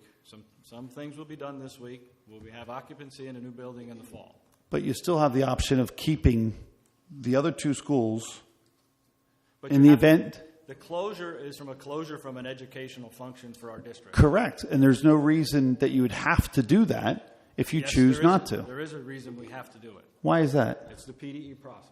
This is the process. Part of planning. This is the process when you build the other buildings, you have to close your old ones. You can't just, and if the building's not permanently closed, then the students that are there, where are they going? So, one more time, if you don't close this school, you're asking the question of where do those students go? No. The motion is, the resolution is, again, I think it's pretty self-explanatory with the resolution and why we're here. You could either agree or disagree. That is your choice. I would like to potentially rewrite these resolutions because I've read through them and I don't find them to be entirely accurate. So, well, then you could vote no as well if you don't agree to them at this point. I mean, the resolution is there. we could discuss what you don't think is accurate about them. The accuracy is that this board is going to make a decision for those people. Correct. And they should be given the right to address this board, their government, prior to this government taking an action. And I don't think that it was properly explained to those people. And I think that I'm going to use the term less than truths that we're told are now being found.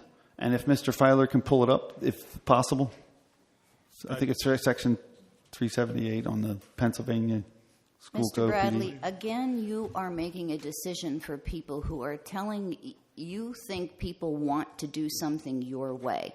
I think we found with the township that that's not always the case. You like to think that your moral compass is the only one that can point true north, but I assure you, sir, that is not the case. There are other people who do things morally and who want things morally, and you need to stop deciding for other people. When somebody, this is how far this has gone. This is it. He was elected by people to speak for them.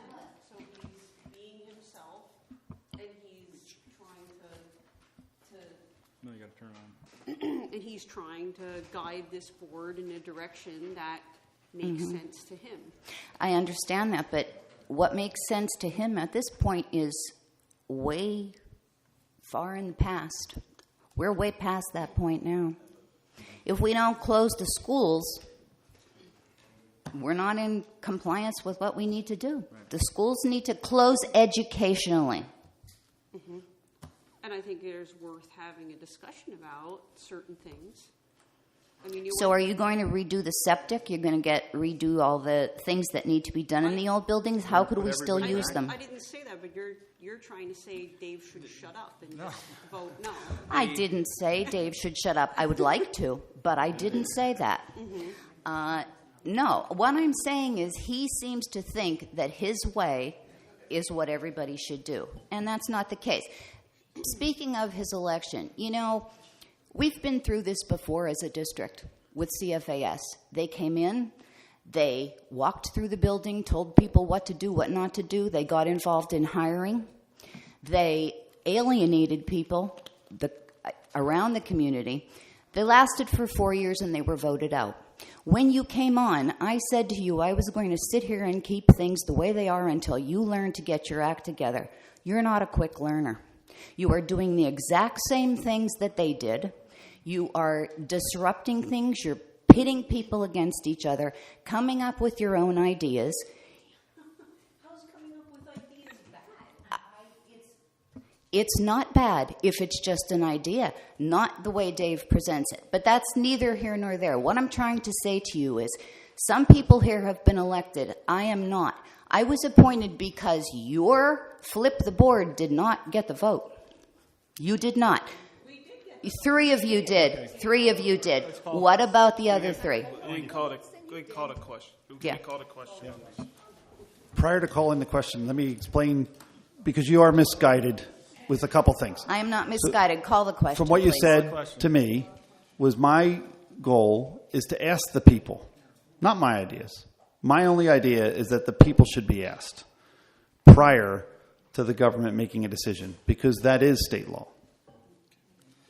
And I don't believe that the past board asked them, even though it was state law to ask them, and they decided to circumvent that state law by using other loopholes that were available to them, silencing this community. I already have a motion and a second. All those in favor signify by saying aye. Aye. Opposed? Nay. 3. Motion passes.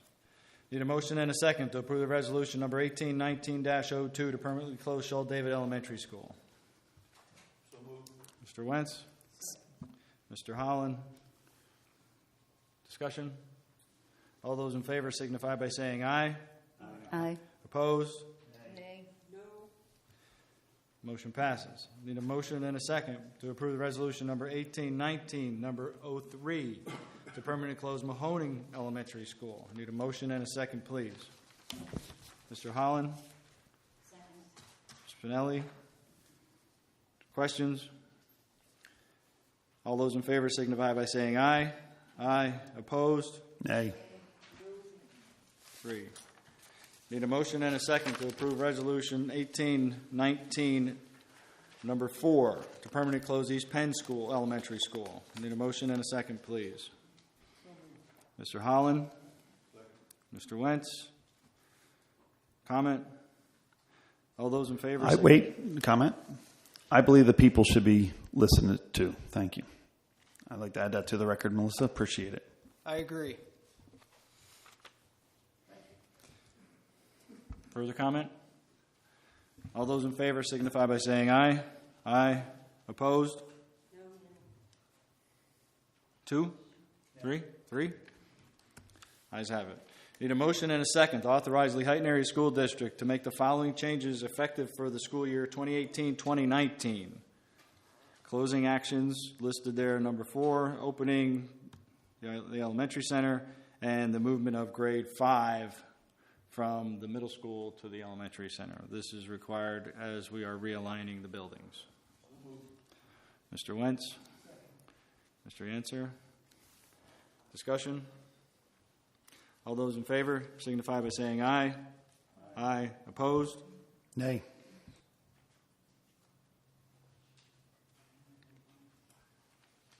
One. Ayes have it. Need a motion and a second to approve the 2019 Lehighton Prom to be held at the Hotel Bethlehem on Friday, May 10th, 2019. So moved. Bradley? Mr. Yancer? Comment? All those in favor signify by saying aye. Aye.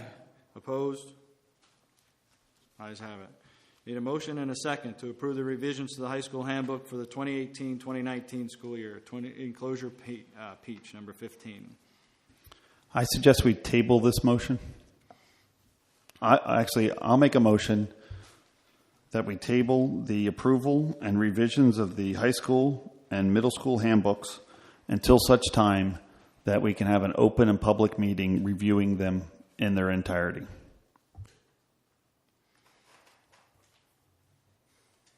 I think we need to give them something. We need to give the kids something when school opens. Right. I mean, we can certainly approve these as is with revisions coming from the full board looking over it. I have no problem with that, but we got to approve something before school starts. I believe the exercise of these handbook regulations and the policy that we currently have are putting our kids in harm's way, and we should review them prior to putting them out in the public.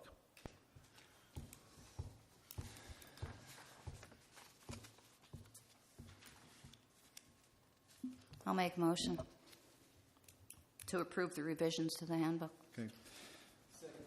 Don't we have a motion and a second to table it or not? I don't think we got a second. Okay, no problem. Second by Mr. Yancer. So I have a motion and a second to approve the revisions to the high school handbook for 2018-2019 school year. All those in favor signify by saying aye. Aye. Opposed? Absolutely not. No. 3. Okay. Need a motion and a second to approve the middle school handbook for the 2018-2019 school year. I make a motion that we table this handbook as well for the protection of our children until such time that the policy meeting and the people can review it in an open discussion with new ideas to protect our children. I will second that motion on the way. Yeah, there was a motion already on the floor. Any further discussion?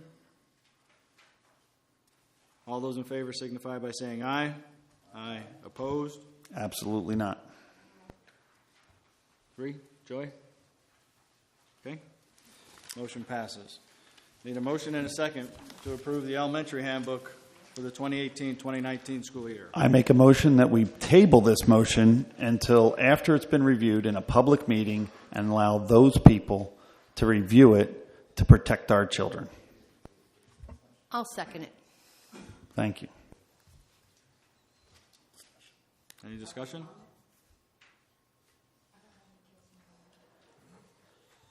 Is there any harm in tabling? Like, what's the downside? The downside is we have nothing to give the kids. They have no rules. The elementary is, theirs is printed. There's a brand new. Yeah, theirs is printed.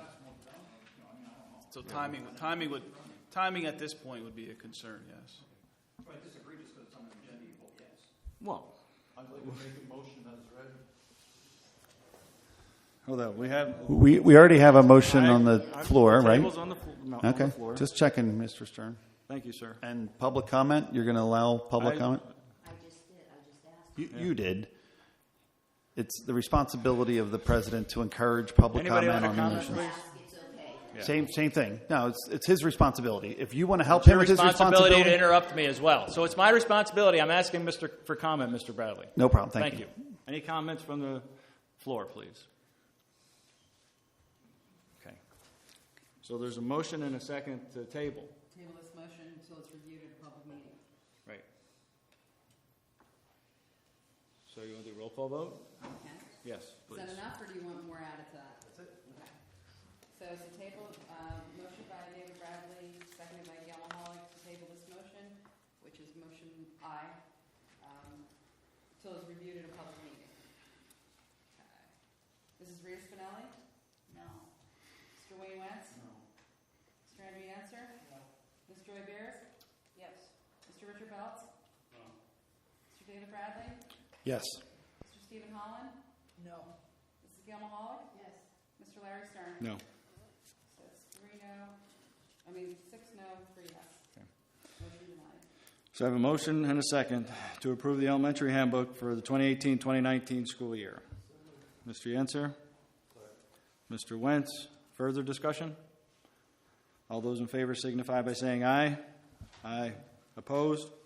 Absolutely not. 1, 2, 3.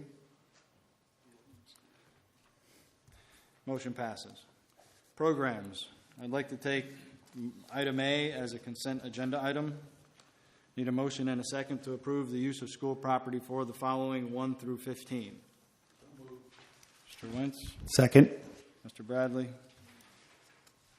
Comments? Question. Are we going right through 15?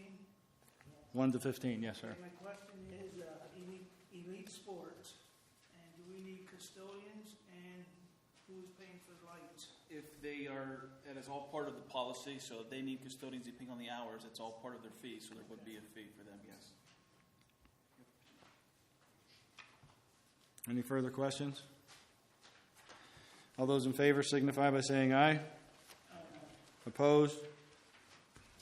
Ayes have it.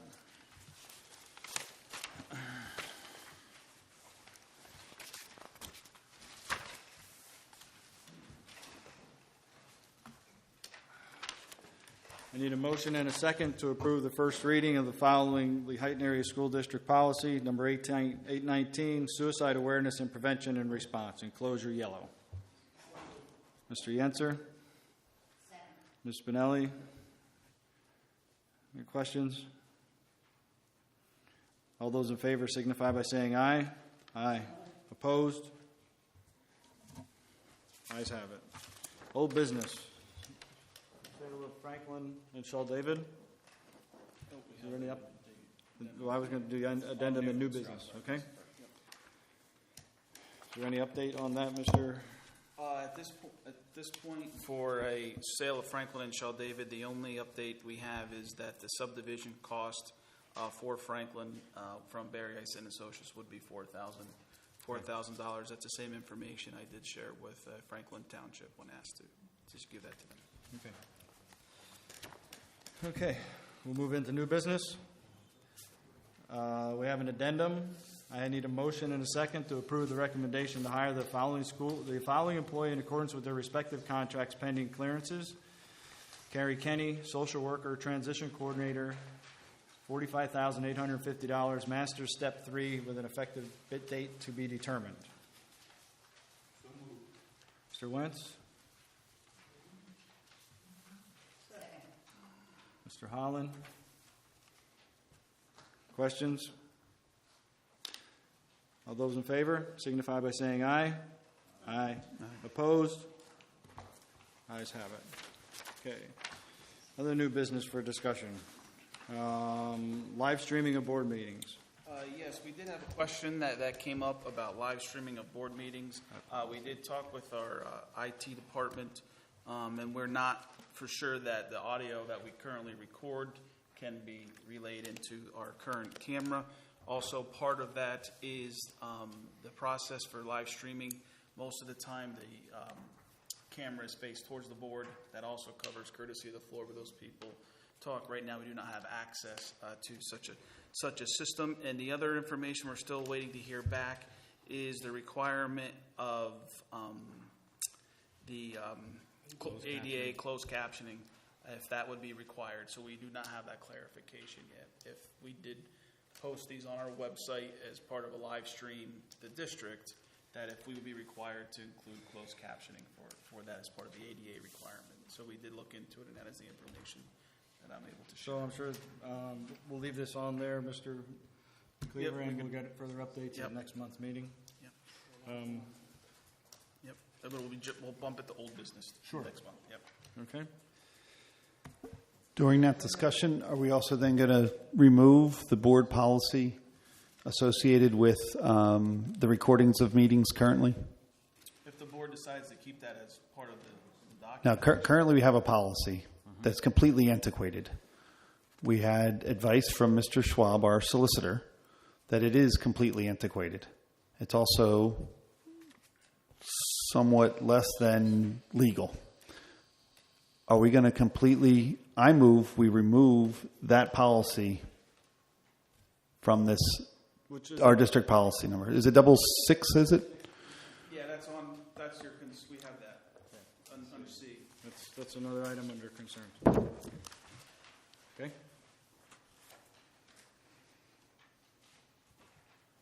Okay, thank you.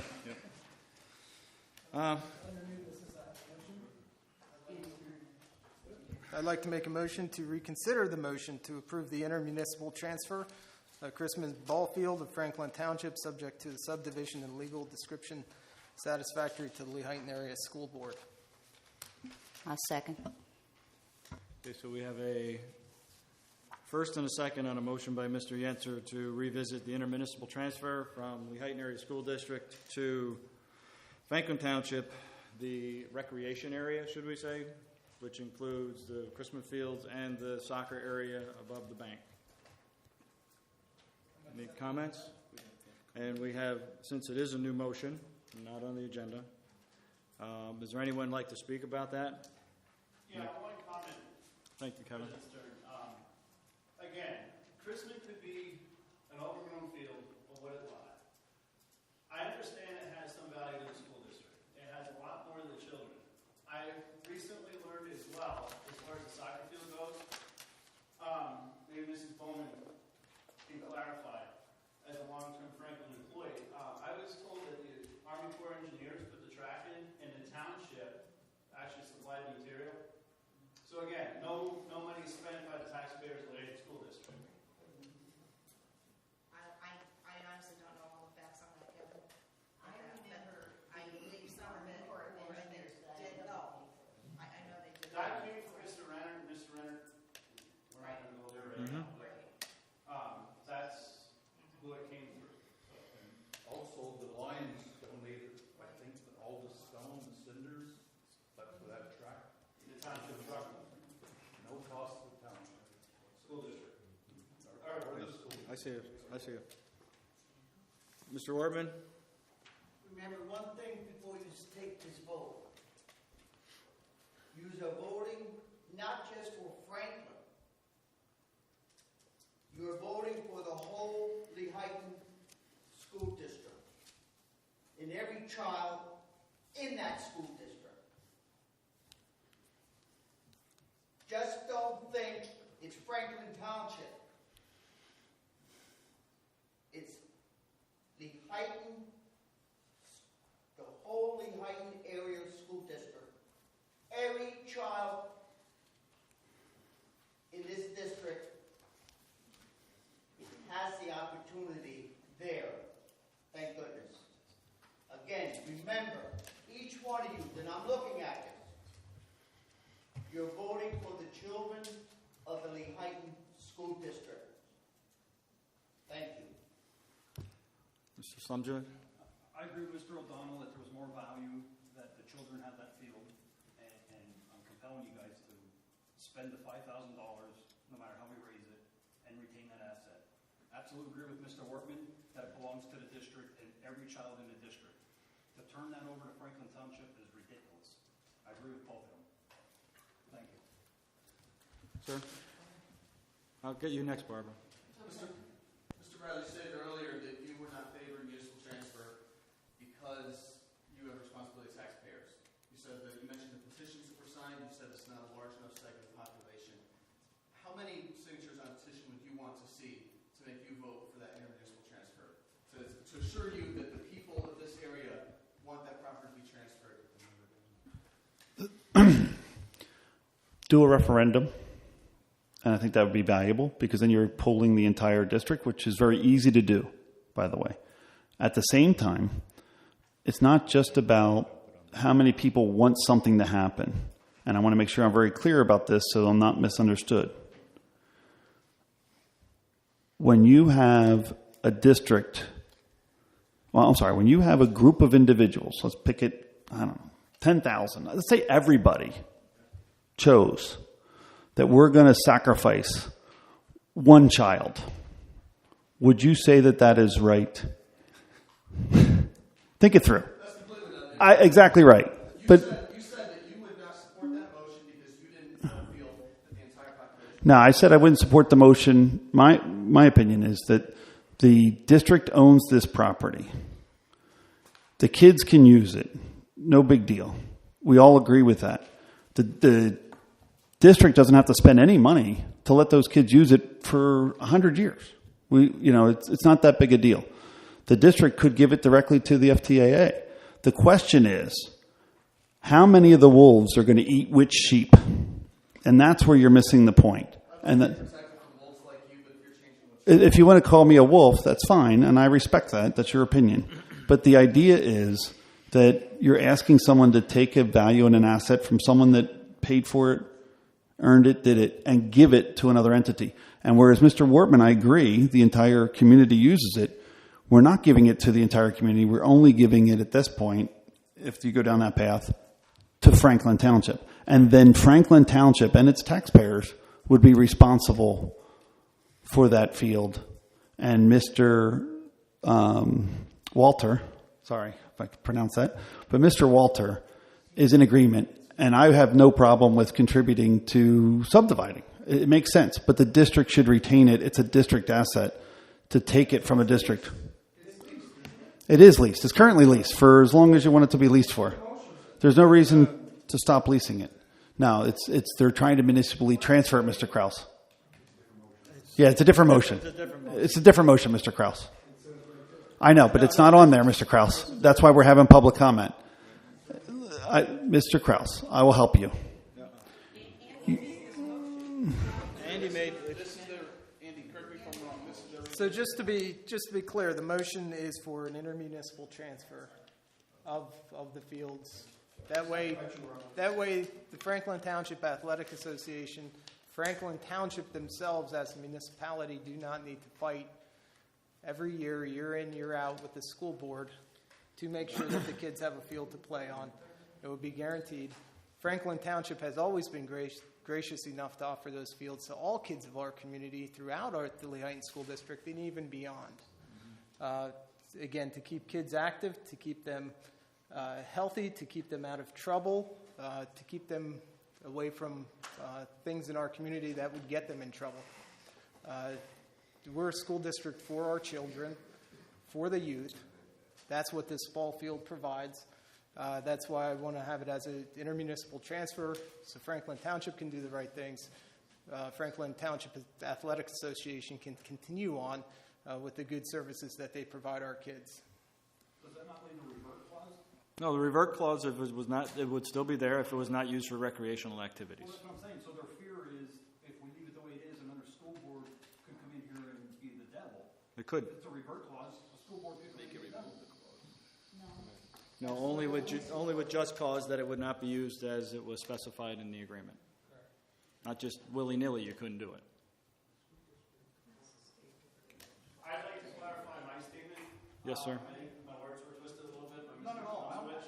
I am in support of an intermunicipal transfer. I brought the Army Corps of Engineers up that it wasn't school district money that put that track in. It was the Army Corps of Engineers along with the Lions and the township.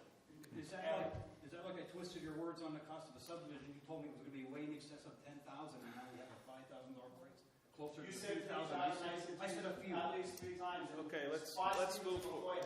We have a. That's where the difference is. Okay. And we have now. Okay, Barbara? Okay.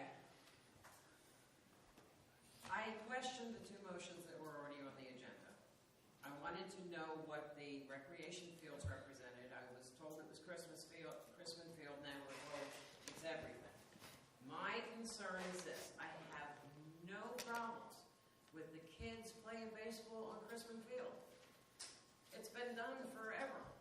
What I have a problem with is, what is that school going to be worth with no parking? As a member of this school district who pays taxes here, it's a concern of mine, and it's a concern of a lot of other people. So until that can be decided, I don't know, is there a buyer for the school already and they don't want it? At this point, we just have people who have expressed some interest in it, but no solid type buyers, no. So my biggest issue at this point, I don't see why it can't go the way it has for the last 39 years. Nobody walked in and said, no, you can't have it. You can't lease it. And I would think that if the school board did that, we would all be here beating them with sticks. And I believe the lease is in place currently and has not been changed. Is that correct, Jason? There's no change to this lease that we currently have. But I think this needs to be thought out before you include extra land. That is my concern. Okay, thank you.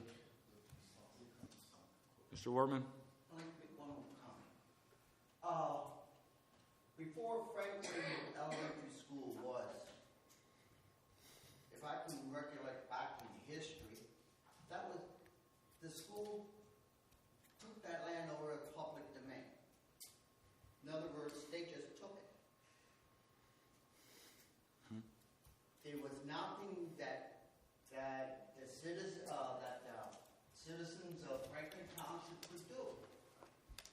They just took it. So what is our problem in giving that part back to Franklin Township that we so took away from them? Again, we didn't pay a dime for that property. We declared it as public domain. Why can't we take that? Why can't we give that back to them? And really, just settle with the Franklin Elementary School. Again, subdivide it and give that part of the property back to Franklin Township. Because we took it on public domain, why can't we just give it back? And I am a taxpayer, and a very concerned taxpayer for our children. Franklin Township. And I tell you what, Franklin Township should get that back because it was public domain. Franklin Township took it from the individual that owned it originally. Not from No, Franklin, the school district, the public domain. Mr. Wortman, no, actually, hold on. Mr. The history is there was a different school district at the time that took it. They should have. Mr. Bradley, you're not even from this area, so don't tell me anything about Lehighton School District. Did you pull the deed, Mr. Wortman? Okay, we have a motion and a second on the May I floor. make Oh, sure. Comments still up? Okay. Sure. I totally understand what you're saying about the soccer field, okay? And I remember Rita, was it last month or the month before, entertained another motion to do the intermunicipal transfer of the Christmas fields and revisit the soccer field with the school, because we don't know what's going to happen. And that seems logical to me, based upon some of that information. There's no reason that you would have to do everything in one night.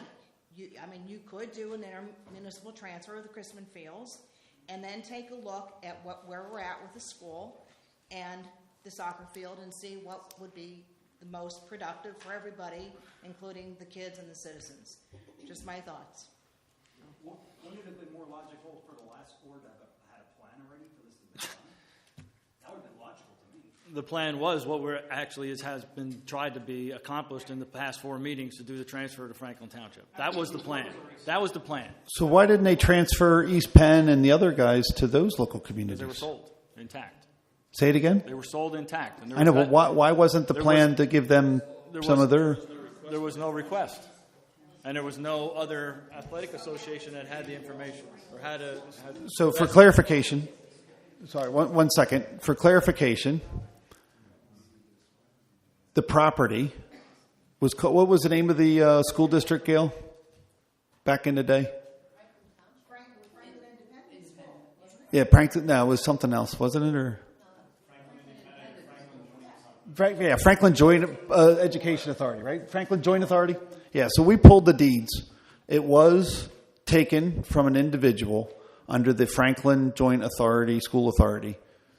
And at that time, it was after 1949 and after the school code that they should have had a revert clause placed on it by the attorney that did that process. So whoever did that transfer did not put a revert clause that would have forced this district to give it back as soon as we decided it wasn't going to be used as a school anymore.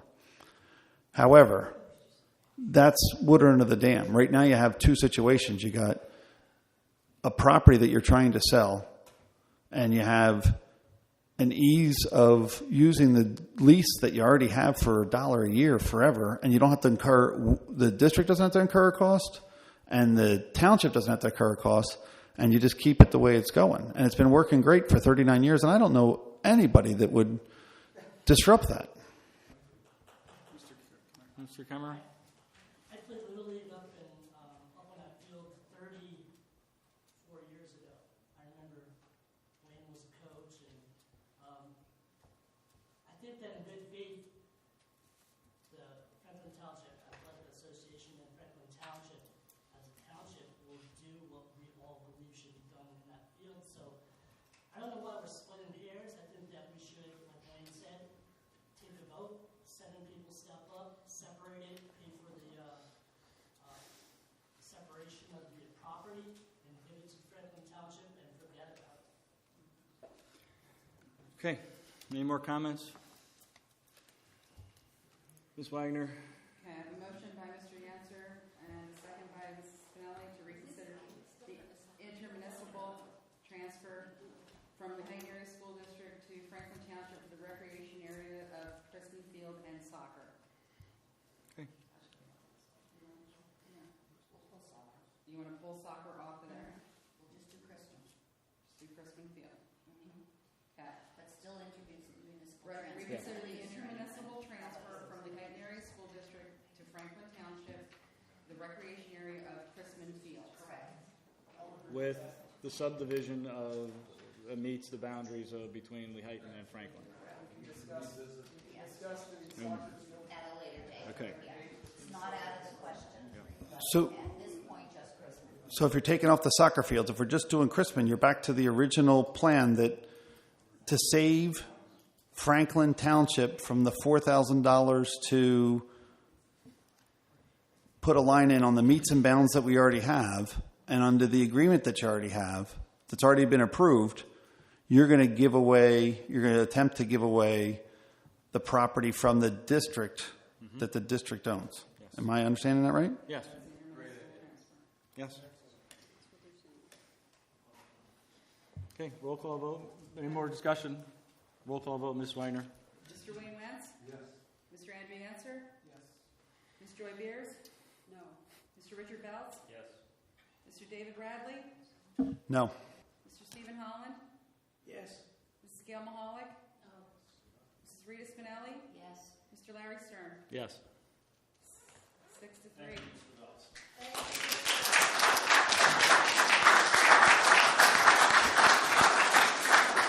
I don't think this is the right decision, but I feel that we need to get beyond this. So I'm I'm glad that we split the soccer fields off, though, because I would have voted no otherwise. So, Thank you.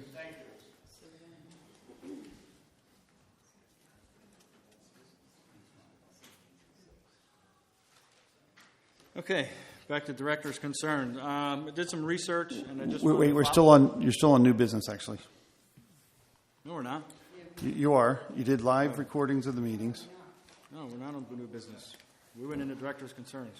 Okay. could I do That's the new same thing. business real quick? Oh, could you have new business then? Yeah. Okay. I didn't realize we're moving past that. I just wrote this down quick. I would like to have a motion to have a public meeting to discuss possible revisions to the student handbooks, plural, all of them. Set it at a later date at some point, after the start of the school year, before the start of the school year, whatever Sure. works. So. I'll second that. Okay. Any questions or revisions to any handbook? That's okay. K to 12. K to 12. Yep. And since it's a new motion, we have a first by you, Mr. Belts, a second by Ms. Smalley, is it? No. By Gail. Comments, Mr. Kemmerer?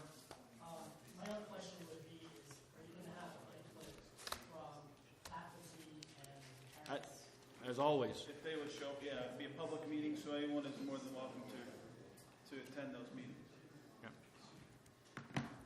I also would like to put something on for new business quickly. Well, let's vote on this. Oh. Yeah, can we vote on this Wait, one? okay. Am I doing it okay, Mr. Bradley? You're fine with we vote on this before we get the new one? Is it?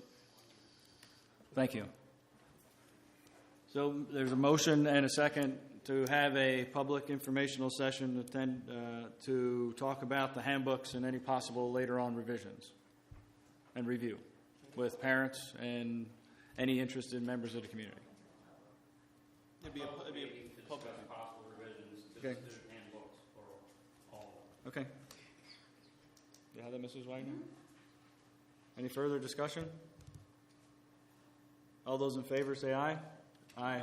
Aye. Opposed? Ayes have it.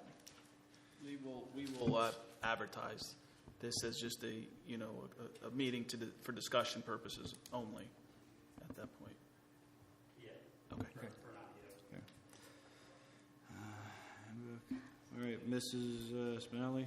I just want to say I feel pretty strongly that if the people sitting in this room can't spend 3 hours a month concerning themselves strictly with the district's business, we probably shouldn't be here. So I'm going to suggest that we all keep our cell phones off the table, in our pockets, in our bags, behind Melissa on the table. I don't really care where, but the constant checking of cell phones by this board upsets me because we need to concentrate on what we're doing, not on the cell phones. I mean, we limit screen time for kids. I think we need screen time limiting too. If you're talking about me, I'm just checking the time and I'm noting as we're moving from one motion to the next. And that's And if you're talking That's fine. about There's me, a Rita, clock right there. See it? Rita, and if you're talking about me, I'm a volunteer, I'm an adult, and I get to make these decisions myself. I understand that, but as a responsible board member, I would think that it wouldn't be a problem to put your phone in your pocket for 3 hours or 2 hours a month to concentrate on what's going on in this room, not what's going on in your head. Thank you. And since we're still in new business,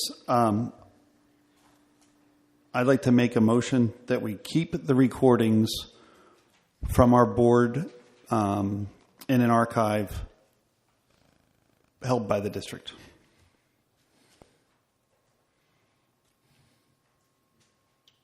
I'll second that motion. Okay, we have a motion by David and a second by Gail to retain. Wait, why are we? Isn't this having to do with policy 6.2? Or is it? No, that's different. We're getting rid of that policy. To retain the recordings of the board meetings. Correct. To what purpose? Like, why? To maintain information,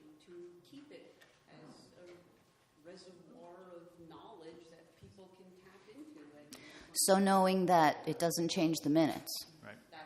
Okay. Any public comment, Ms. Robin Bowman? How long do we keep them, forever? How long do we keep our current minutes? Forever. Yes. Our official minutes we keep forever. As long as the media is supported, I guess, right? Because the way media changes from reels to floppies to solid states to discs. I can remember discussing this with Mr. Schwab at one point, and he said audio recordings are usually kept as about a 3-month period of time to make sure that, but that was it. Yeah. So I don't want to put a time frame on it or whatever. I don't know if we're gonna house No, we'll have them This is an archive with the minutes. This is an archive. The files are so small that. I understand that. Okay. In 100 years from now, what relevance does it have? What purpose is it serving? Right. That's fine. 100 years from now, nobody's, You won't have the media to be able to read it, Ms. Bowman. Yeah. Thank you, Mr. Yeah. So I have a motion on the floor. Would you like a roll call vote, or should we just? Yeah. Okay. All those in favor say aye. Aye. Aye. Opposed? No. Okay.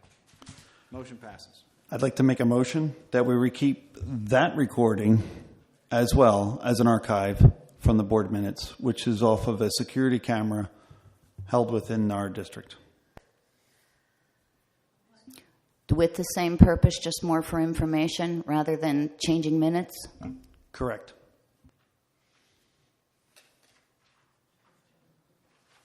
I second that motion. Okay. So keep security camera archive for information purposes. Are you okay with that? Okay. Joy, you're okay with that? Yes. Okay. And accessible to the public.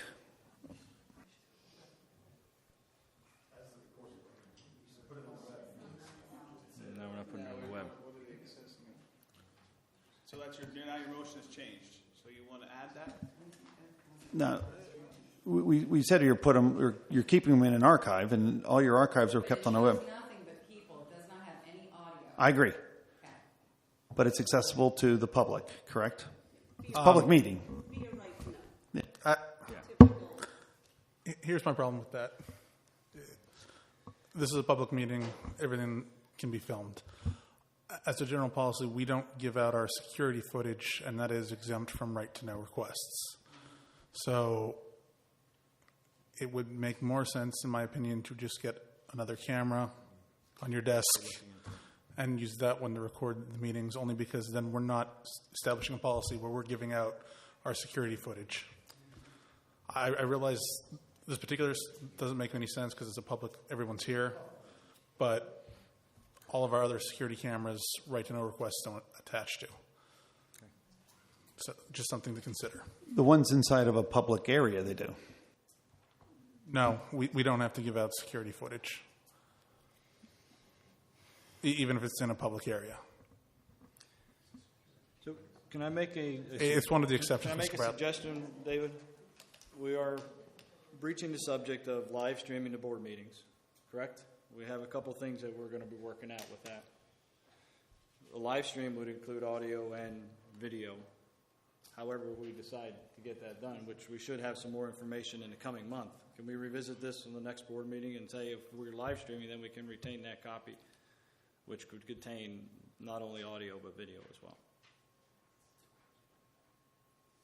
That way you have your number one that we just talked about, and you'll have your number two, and they'll be synchronized, and then we should have no problems moving forward. How long do you think it's going to take to do that? I mean, it's literally minutes to do this. What took so long from our meeting a couple weeks ago that it didn't get done? We just talked about if we do it, we have to check for ADA compliance, and it may need closed captioning for hearing impaired. Sure, I can wait till next month. I can wait till next month as long as it's As we're live making streamed. progress on it. As long as Thank the August meeting is live streamed, I'm in compliance with that. Okay, next new business. We got to withdraw the motion, okay? Yeah, I withdrew the motion. Yeah. So, Mr. President, real quick, where the currently is on the safety and loss prevention manager, and deal with security cameras, Part of the thing for evidence you discovered is it should that be brought into it for something that happens here, with fight breaks out, whatever. Because that is housed on the same system as all the rest of the security footage, all of that would then be admissible. It's like you have one page you write on a notebook. Everything that notebook is discoverable.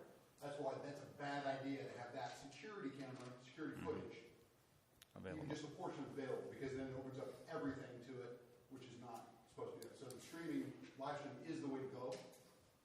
So that's just some side of the experience. And I agree, live streaming is wonderful and you can have an independent setup. But in a public school, why wouldn't you want the public to be able to have access to that security if in the event that you had an issue? Because there are things that go on there. Let's say somebody breaks in. All right, something else happens in there. That is all discoverable within the court. Everything on the entire system is discoverable. If you're offering up a piece, we're saying we're taking this piece of it, the meeting. All right. If they need that as part of the evidence, everything on the whole recorded database then becomes discoverable because it's all one system. You can't just give a portion of it limited to that. But each camera has its own server. If they're not, I'm sorry? Correct. But if they wanted to alleviate that issue, all they have to do is identify the location of that footage going to that server. So that's the only part that's then discoverable. And that's because it's the whole server. And I understand that, but that's if it's a whole system. Whereas if each one's individual, I believe that that's been mitigated. Correct. Camera to server, right. Camera to recording device. Correct. Correct. For that camera, for that system, for whatever's on that one, but they can't discover here for, right. And that's all able to be separated if they so chose. Let me just also say that I also read today that the state is going to include security as able to be discussed in executive session, certain things to be considered private. So as far as the camera goes, I would have to say no on that right now because, you know, if there is something on there that is a security breach and we have the ability to keep it private, why do we want to get it out? And what's the advantage to keeping it private? Security.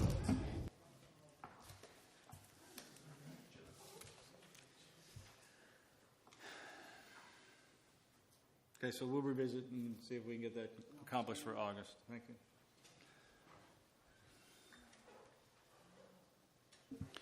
I make a motion that the board appoints 2 people to be part of the hiring committee. I'll second that. 2 board members.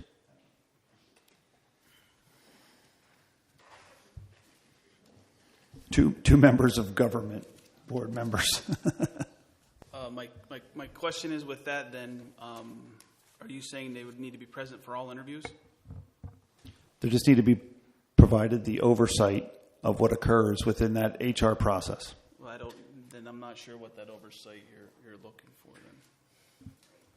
I believe we're going to have to make a better, more defined HR process within this district. However, they want to make sure that they have oversight. If they're the ones doing the hiring and the firing, they should have oversight.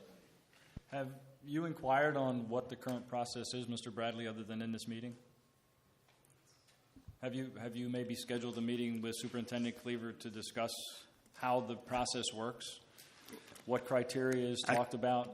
Who's involved in what type of, whether if it's a custodial hire versus a support hire versus a educational hire versus an instructional hire versus a para hire versus an administrative hire? I asked the board back on July 22nd, which would have been yesterday, that this might be coming up. And with transparency in mind, I'd like to have an open discussion of the hiring processes at the district starting tomorrow, meaning today, if not sooner, trying to get an executive session. As a board, we should not abdicate this process entirely to the administration. On the contrary, we are directly involved in the process, not necessarily the individual hiring, but the candidate collection and scoring process.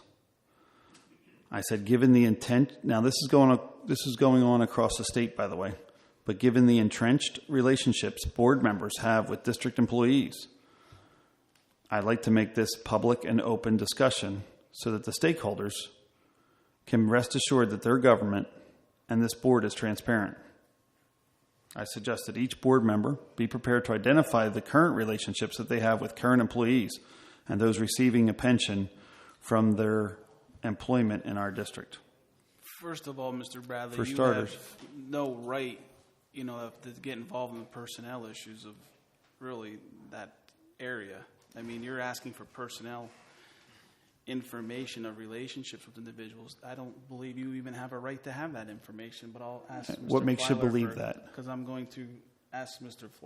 Feiler, if I share personal information with someone that they don't agree with or don't approve of, I believe there's a concern of, personnel issues and also possible litigation, especially if you're asking for something to be held in a public meeting. That's just my concern. Maybe It doesn't have to be a public meeting. You're not holding your... You just said I said that the discussion... be held in public. Right. This discussion we're having right now should be held in public. And then it should be decided upon by this board in a public meeting. Whether or not this board is going to abdicate all of its responsibility to the administration, or whether or not this board is going to take some responsibility and oversee the hiring process and firing process within the district. But you just talked about relationships with individuals. Correct. Okay. And if you looked at the board members being transparent and openly, I'll be open. I currently have no extended family working within this district. Nor do I. Thank you. I'm sorry, what'd you say? Nor do I. Nor do you? Good. Is everybody the same around the room? Andy, do you have... Again, Mr. Bradley, first of all... In the eyes of transparency... In your eyes of transparency, maybe. And again, an assumption was made that no conversation was ever had with this district on hiring process. Previous boards have been engaged with asking questions to the administration as to how they interview, what the practices are, and have been comfortable with those practices. Just because you haven't asked those questions doesn't mean that there isn't a solid process in place that this administration uses. It's very much jumping to a lot of conclusions here, which is not the case. Having 10 years prior experience with this board and understanding of how this administration operates, because I've asked questions. And I asked what the hiring process was, and he described it, and I thought it lacked the HR responsibility of You thought it lacked. Yeah, I did. And that's acceptable. Correct. You're allowed those opinions, and you're allowed to have those opinions. Everyone on this board who's seated on this board was seated here for individual reasons, mainly being elected from this community. And we're all able to have those same opinions of if we feel the administration is doing a functional job. So if you're going to abdicate that responsibility solely to the administration... With oversight, what as oversight? we have in the past... What oversight do you have? We had previous boards have set practices for the hiring process. Administration has come to the boards with what process they want to use for hiring. Just because you haven't asked the question doesn't mean that there's not a process in place. I asked the question, I asked for the process, and it was They gave you described. the process. Yeah, it's you didn't interviewed. agree with it. That's fine that you don't agree with it. There are others on this board that may agree with it. I also want to mention it's my understanding that the board has to hire. In other words, we have to spend the money by vote to put that position in at that particular dollar amount. It doesn't say we select.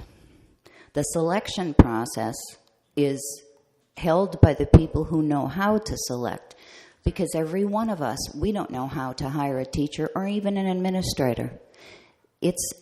We need people. Basically, I guess what I'm saying is, if you hire an expert for advice, take it. We hire educational people, we hire attorneys. If they give us their advice, we'd be dumb not to take it. And that's generally my feeling. We hire, meaning on this vote, we agree to pay so much to this person. That's a hire, but we don't select.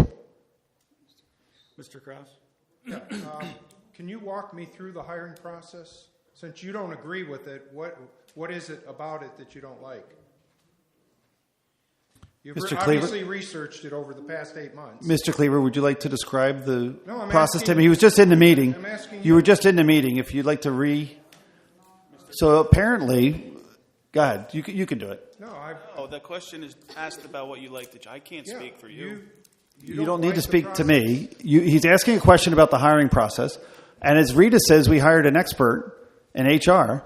Tell us the process, Mr. Cleaver. Again, Mr. Bradley, that's not the question. The question that he asked is what you would like to change as you're bringing up this. And what I'd like to change is add 2 But first, don't board you members. research it? I'm talking, hold on. I'd like to add 2 board members to the hiring process with transparency and let them be part of that committee to oversee the process of that committee. I think that Dave would like to learn more about the process by being a part of the process. Absolutely not, actually. I don't have to be one of the 2. I want to make sure that 2 people on this board have access to the transparency of how that hiring works. That's the important thing. It's the government's responsibility to oversee the actions of the administration. This is currently a very opaque situation. The very So if we could- reason that you have a concern about relations is why you don't want to be on that committee. You can oversee it. We've had board members sit in on interviews but not be part of the interviews process, but just to observe what it's about, to learn how it's done, the selection process. But then the board hires, as Ms. Spinelli says, and if there's any relations, they're withdrawn from the vote. So, I mean, there's a very extended process that's been developed for 10 years because there really was none 10 years ago to speak of. So if you want to spend some time with the superintendent and understand a little bit more about it before you say you don't agree with it, that would probably be very helpful. What we will do here, Mr. Bradley, is as part of the next meeting at 6 o'clock, we'll have an executive session because it's personnel issues that we're going to be discussing on how that process works. We will then outline the hiring process for all levels within the district. But we will have to promptly end that meeting at 7 so we can start a regular board meeting. That way you will have an overview of what the process is and what the selection criteria is, and give Mr. Cleaver a chance to prepare information instead of just being off the cuff and cold and not meeting your satisfaction. So the motion that's on the table and the second? We will hold that next month. You're going to table that motion? Yes. I would also like to have legal input on being part of that process so you can fully understand that. And at this point, I think we'll make for Mr. Schwab to return for that one. Eric, is that okay? It's fine with me. Okay. Okay. So is everyone okay with that being? Everybody okay with that process that we'll look to do from a tabling perspective? So we can fully litigate or fully investigate and learn about the hiring process before we look to change it. Okay? One question. Where is the trust in this board for Mr. Cleaver? All I hear is Mr. Bradley, negativity. Do we not trust the man that we hired? I am very, very disappointed in a few of my fellow board members that sit there and say, oh, the fellow down here at the end, he must be right. Well, he's not always right, trust me. Thank you. Thank you. Okay. Any other new business? On the director's concerns. Number one, I did a little bit of fact-finding on Mr. Bradley's suggestion to have Schlusser Law Firm take over for Mr. Schwab last month. What we found out about was, number one is the agency or the firm was not even aware that they were being placed on the agenda. And number two, the bills that were presented to us showed minimal charges because of the fact that the Schlusser Law Firm is on a retainer for $195,000 for 5 years with the Hazelton School District. Number two, my point.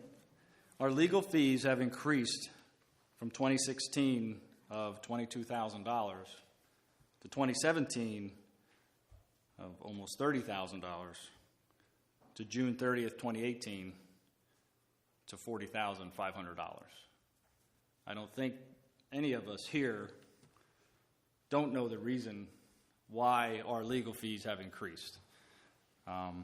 Frivolous lawsuits, frivolous right-to-knows are increasing those costs at a dramatic rate. And just also, too, there, and I'll turn to Mr. Fike for clarification.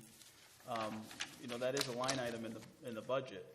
So if we go over that line item, we're going to have to look for other areas to make up that difference. Is that correct, Mr. Fike? Yes. So it's almost doubled. It's doubled in the last 2 years, yes, sir. There's your taxpayer money. Can you explain frivolous right-to-knows? Ones that have reviewed, ones that have very broad categories, ones that are specifically tailored to give me the emails from this person for the last 30 days without a subject matter. The amount of information from earlier right-to-knows that we have spent time, and that is just legal time, not personnel time, to create the information and then never have it be picked up because the bills to create the information are too high because we have to charge reproduction fees. So what's the cost of just having a transparent district and removing all those legal fees? Because our right-to-know officer... I'm sorry, hold on a second. So our right-to-know officer has the ability to redact information, as does our superintendent and our number one, business manager. Business Hold on. manager I'm and talking our for superintendent were not trained in redaction. Why not? Because it's not their responsibility. Because the board, so if the board it's decides, not their responsibility, sir. If the board decides to train these people, we're going to save how much money? And if we made this information publicly available, how much do we save? Mr. Bradley, I'd like to speak for myself and Mr. Fike because I know you're probably going to say the same thing. I'm going to say what the cost of a law degree, because that's what you have to pay for if you want me to take that responsibility. And also, there's a lot of time. So, what other parts of the district are going to, fall behind because we'll be spending all our time reviewing again right-to-know requests on a daily basis. So what's the cost of the obstructionist to be able to give a government the information?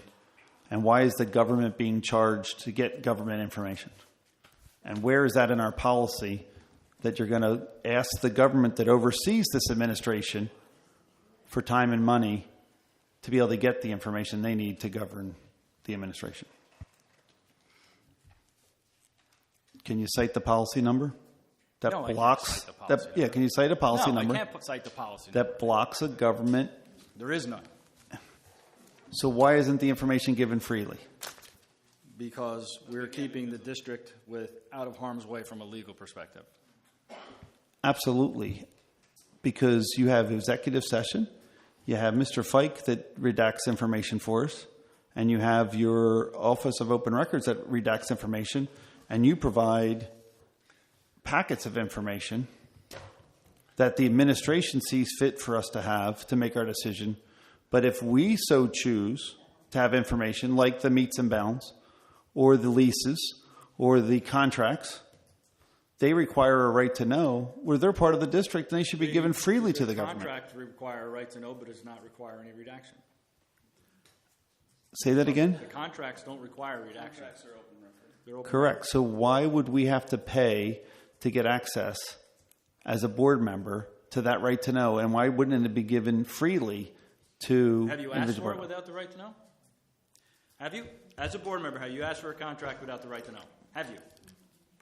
Actually, I believe they're sent. Actually, Actually, Mr. if Stern. you asked for a copy, you would get a copy. One more time. Mr. Stern, if you read the policy, anything that is asked for of the district becomes a right to know, even if you put it in crown on a paper plate, and I'm saying the policy verbatim. And have you had that provided to you? One more time. The contract. Did you email and say, I would like Joe's contract? Correct. Did you get it? Yes. Okay. So why is that information provided and other information not? I'm If not it's a available I'm not a under the lawyer. right to know I law. can't tell you that answer. I guess you have your law degree, correct? Next, district email accounts. I've asked for several months to have the policy 815 reviewed and signed by individuals who have Lehighton.org email accounts. As of today, we have 3 folks that have not complied to having acknowledged the policy. They are Mr. Bradley, Mr. Belts, and Ms. Mahalik. The policy's here. Your signature papers are here. I am putting motion. I need a motion and a second to terminate board members' access to the district internet or email accounts for any board member who has not signed the school district CIS acknowledgement and consent form until such time that that form is completed and returned to the district's technology director. We've talked about this for several months. Everybody in the district who has a Lehighton.org email address has to sign this paper and understand the limitations and obligations they have to using this service. Make the motion by myself, which I am authorized to do. I need a second. Second by Mrs. Spinelli. Comment? Mr. Stern, why would you abdicate the responsibility? I'm not abdicating responsibility. I'm putting controls on a process and a service provided by the district. And you've taken it away from the government that oversees that. You and your government, we could talk about your government for... You are government, Mr. Stern. I am, and that's fine. Yes, and I'm abdicating that we're putting procedures in place to secure our internet services and our email systems from the items mentioned in the policy. If you don't want to sign securing them from if whom? you don't want to sign the policy, your email is going to be shut down. That is it. That's the answer. Everybody else has to sign it. Students, all employees. So Administration. What exempts board members from that? Everybody has to sign it. And it's a safety feature. It's all about setting examples for our employees as well. Any other comments? No? Do we need a roll call vote? Ms. Wagner? Did you pass the paper down so I can sign it quick? 'Cause I literally forgot it. Sure, Rich. Sure, no problem at all. I don't know, is these individual copies or not? No. Oh, they have them by the name? If the district signs this paper and opens themselves up to liability, are we going to have Mr. Schwab as our defense of this right? Depends. Sometimes Attorney Schwab handles it. You also have retained King's Pride to handle litigation But you do have officer's liability and legal defense insurance. Correct. Yes. And you're covered. Yeah, exactly right. Thank you.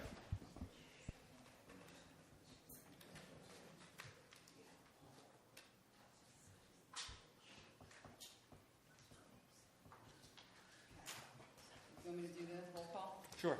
Read the motion. Motion made by Mr. Stern and seconded by Mrs. Spinelli to terminate board members' access to the district internet and/or email accounts for any board member who has not yet signed the school district CIS acknowledgement and consent form until such time that the completed form is returned to the district's technology director. Okay. Mr. Andrew Yancer? Yes. Ms. Joy Beers? No. Mr. Richard Belts? No. No. Mr. Stephen Holland? Yes. Ms. Gail Mahalik? No. Ms. Rita Spinelli? Yes. Mr. Wayne Wentz? Mr. Larry Stern? Yes. 5-4, motion carried. Item A, under Director's Concerns. I believe that item is now not warranted. So it'll be scratched from the agenda. What are you doing, Mr. Fike? Is it tabled, or is it just scratched? No. Motion, item B, under Director's Concerns. Need a motion and a second that we offer Lions Kids Site free vision screening to program to all children within our district preschool to 12th grade. Need a motion and a second.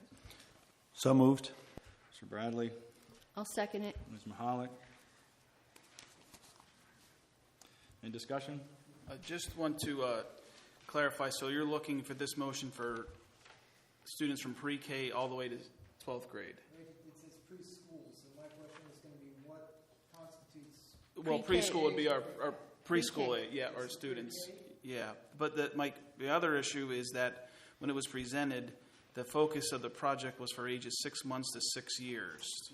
And I know we do screenings with their school nurses as well. And then also going down through the information that was presented, that seemed to be the focus point for that was the age, 6 months to 6 years. But you're asking to expand it then above and beyond that. Yes, because it's free to the students. Do the Lions do up to 12th grade? I don't. Yes, they can do adults.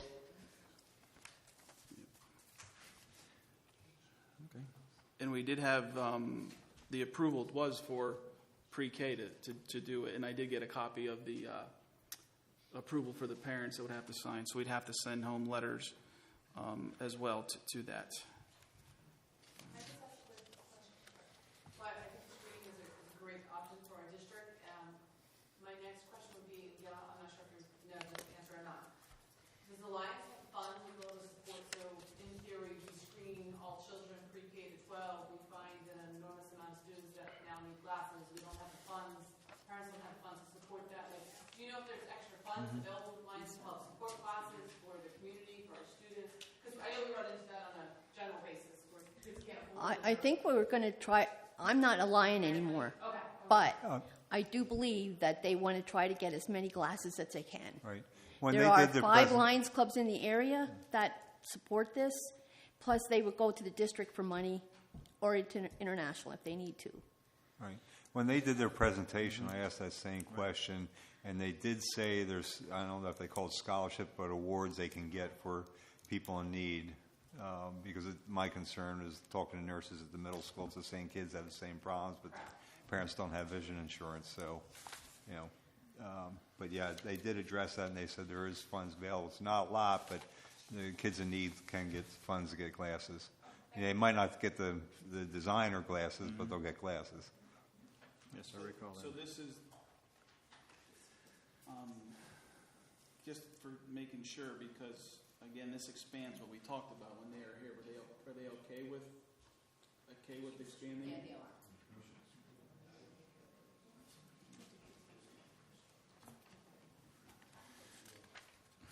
So would this supersede our PDE requirement, or we still have the PDE? We still have to do the physicals. So screenings. the screenings. So it would be maybe then to limit the amount that maybe that the Lions would have to do. It could be a referral out of our pre-screening process to. No. No, because this just comes in. It's a second. But I mean, from a scheduling perspective, is what I was saying, Gil. They can do like 2 or 3 grades in a day. It doesn't. Okay. Okay. So the challenge is just getting it scheduled. Okay. Approvals for parent permission slips. Any further discussion? I have a motion and a second. All those in favor? Aye. Aye. Opposed? Guys have it. Motion C, or under Director's Concerns. I need a motion and a second to remove policy 6.2, recording board meetings, because the policy is moot. So moved. I'll second it. Discussion?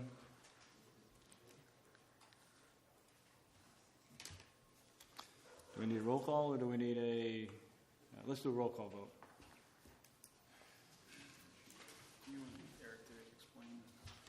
Eric, can you just before explain, because I know you responded to an email regarding this policy.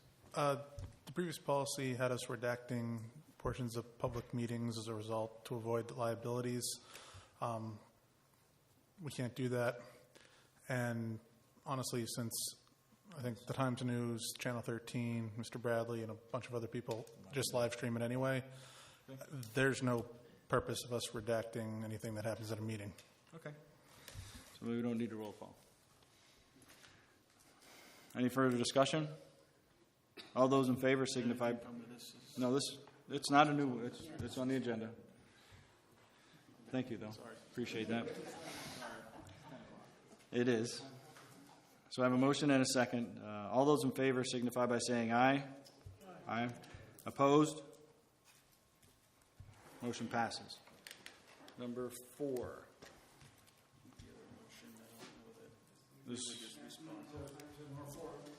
Thank you.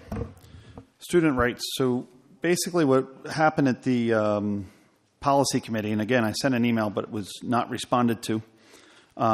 During a recent policy committee meeting on May 2nd of 2018, a discussion occurred among the committee members and with Director Beers regarding the board's authority to override policies and procedures. This discussion occurred because the concerns and questions related to the noncompliance with district policies and procedures, which in turn can be equivalent to noncompliance with federal and or state laws and regulations. I'm using the term override because that is the term that Larry used and others in the meeting.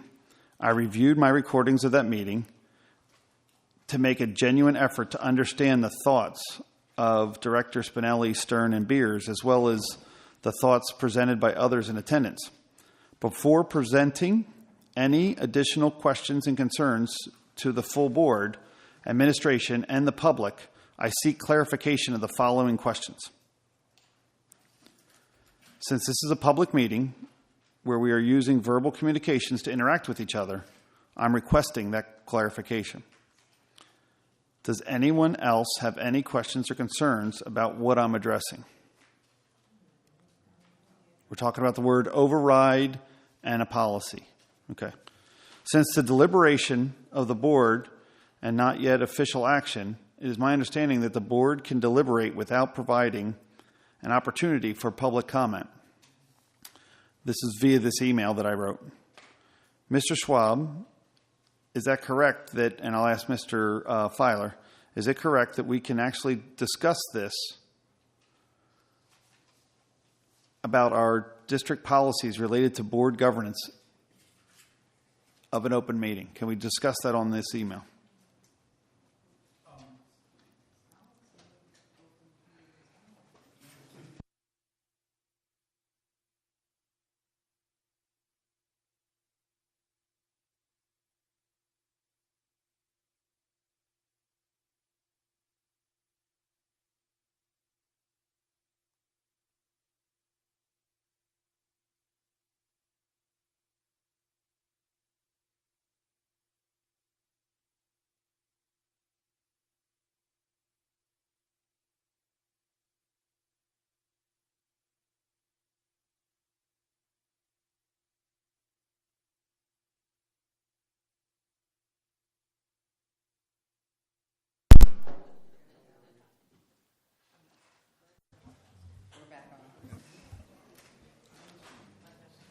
Okay. Mr. Bradley, first, what was your question? Because you just read an email, and I want to make sure I'm answering. I respect that. Since this discussion about what we want to do is in the policy meeting, it was discussed by Ms. Spinelli, Larry Stern, and Joy Beers, the ability to override a policy. So here's my questions, and we'll just, since it was an email and we're in a public meeting, I'll skip that part of it, and we'll just ask the question. What is meant by the term override, Mr. Stern? We're going to skip your question. We don't need to ask you because we're in a public I meeting. would want This is some about an email. clarification anyway. Every Okay, situation in a building is different. There's discretion. I maybe should have used discretion instead of override. But there's discretion in everything that happens from in a student's perspective. So you believe you have the ability to use discretion when administering school policy? Wait, Can I? Now we're switching topics. Because I did prepare answers for his email. It's even hard for me to follow your email, so I did. I received his email, so I do have some answers for him. I did. First, with your statement that noncompliance with school policies the same as violating state and federal law, that's not entirely accurate. Statutes and regulations require strict adherence. Policies are the guidelines which the district uses to operate its daily basis. You also asked if the email itself counted as a open discussion for deliberation. My response to that would be not necessarily. You can seek information outside of a business meeting and you'd be okay from Sunshine Act, but if you start advocating a specific position and trying to sway votes, the deliberation I think should actually occur at a meeting such as this. Correct. Okay. Thank you for clarifying that. Now, and then the questions? In the individual questions, what is meant by the term override? It's to not follow. You asked, how can the board override a policy? And it be by having the appropriate number of votes needed to take an action that it wants to take. Some actions require a simple majority, some require 2/3. So as long as you have the requisite votes, you can do it. You asked if there are any restrictions to a policy override. And I would say yes, if the policy is put in place as a result of a statute, either state or federal, you shouldn't, that you'd still be breaking that underlying statute. What board policies and or procedures apply to override the board policy? The procedure for overriding a policy is the same for any other action the board takes. A member moves for a certain course of action in the meeting. You have the discussions and comments, and then the board votes on it. Then you asked if an individual board directors have concerns about possible noncompliance with district policies. What is the will of the board for reviewing and responding to those concerns? I can't speak for what the will of the board is, but then you asked, should the concerns be presented in writing to the full board during a public meeting?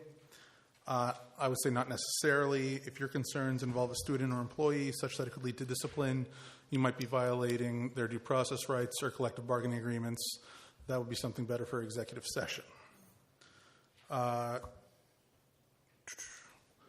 is the solicitor's legal responsibility to the board when questions and concerns about possible noncompliance are brought to the attention of the board? Right now, majority of the board tells us they want to investigate something, we investigate something. What is the solicitor's legal responsibility to the board when a motion is made to override the policy? If the course of action is going to violate state or federal law and we know it, we'll advise you of it, but we can't stop you. If a minimum or a mere simple majority of the board takes official actions to override a policy, how long does that override remain in force? The amount of votes needs depends on the action, the specific action, so I can't tell that without knowing what action is actually at issue. I think I got them all.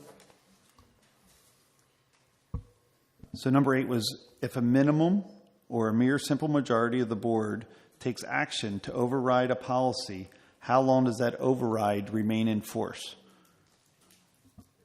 Again, that depends on what action the board takes or how it's structured. It depends on which policy or depends on which action they took? What action they're taking. Okay. If they're making an individual exception, then that's different if they're saying we want to remove the entire policy. And does the superintendent have the authority to override school policy? The superintendent follows school policy. Number 9, does the superintendent have the authority to override school policy? The policies are to establish how the day-to-day operations of the district will function, so the superintendent should be following the policies.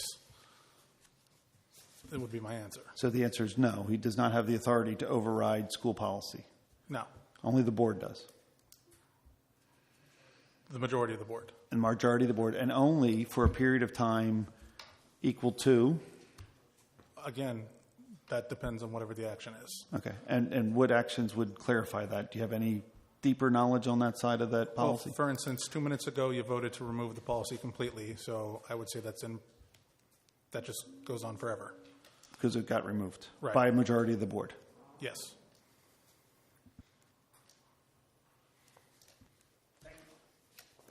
You're welcome. Item D, need a motion, I guess that's moot. Courtesy of the floor, public comment. Mr. Finnegan? Here you go, Missy. Just quickly, it's pretty late. I want to thank you all for the opportunity, and my message is simple. It's one of gratitude, which is a little bit contrary to the tone and tenor of most of what went on here tonight.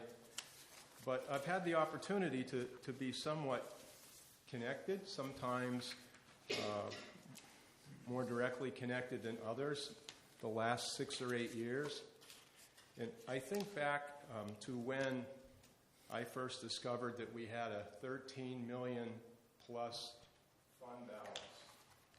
And while we were proud of that fund balance, I think we were also confused by it, in that largely the reason for that fund balance, or specifically, I should say, the reason for that fund balance was not that our citizens were overtaxed, that we hadn't spent a nickel on capital improvement since the high school was built in 1993. So we were replete with these funds, but had significant identified capital need. Back then, there were committees convened with a lot of lay folks involved in terms of what we should look at, where we should start. And the figure that resonates with me is we came up with about $50 million worth of capital need. Everything we had was well maintained. Our maintenance people, our floors shined, our walls sparkled, but everything was just old. From the stadium with the condemned bleachers and the press box that couldn't really be used without running water, being supported by porta potties and so on. The high school where the veneer was falling off, water was infiltrating, taking on water with heavy rains. We had a middle school that was filled with asbestos, cafeteria that couldn't be cooled on warm days, rainwater that came in during heavy rains. We had 4 elementary centers that were scattered about our community that were dependent upon wells, septic systems, loaded with asbestos, physically unsecure with offices in the back of the building. So these committees got about making recommendations, and over the course of many years, we've been able to build a multi-purpose stadium, save the high school, renovate the middle school, about to open an elementary center, and have reasonably replaced our fleet of vehicles. And the point that I would like to specifically make is that we did all that without increasing taxes in 5 years. The good part was building costs were down, interest rates were low. We did some creative financing coming out from under bond issues. We got grant money from the state that we would not have gotten if we hadn't moved forward. So today we have all of those new facilities. We have probably saved our capital investment for a generation. And again, we did that all without raising taxes. So my point is that I would like to thank the board, and for the sake of our media contact, I wouldn't mind being directly quoted if in fact you deemed it worthy. But the part of this board that remains, and the board that preceded it, that worked on all of these issues, you didn't spend us into financial peril. You saved our current and future tax base. A neighbor 2 days ago said to me about the St. Luke's Hospital that's supposed to be built 2 to 5 years out in Franklin by beyond Platzes, and described that as being the single biggest thing that happened to our community in 50 years. And I reeled on her and said, no, you know what, I don't think so. I think the biggest single thing happening in those 50 years for our community is the building of that elementary center that will house the kids of those professional people that are going to move into Franklin to populate that hospital. Talking to realtors, taking people around, showing them properties, their first question is, what are your schools like? Now we're in a position to say, we've got state-of-the-art schools. So I just want to thank those of you, and I won't go through the embarrassment of naming names, that labored through all of this and did this for us. And I promise you that every time I go by that campus and see that elementary center or go into that stadium or go by the middle school, I will be ever grateful for all that you were able to do. And I just want to add 2 things. I had the opportunity way back to sit in on some personnel selections. What I did for a living for many years, I administered for the federal government for 34 years and hired lots of people. And I have to say that I was impressed with the Lehighton's policy for interviewing and ranking and rating individuals. Being retired, there were 2 selections that I sat in on from start to finish, and each one was 2.5 days. So it is a pretty significant investment in time to be, that directly involved in those selection processes.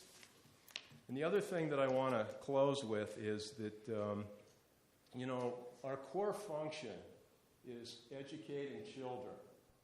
It isn't building a building or not.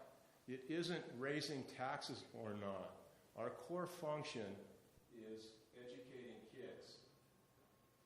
And a big part of educating kids is modeling behavior.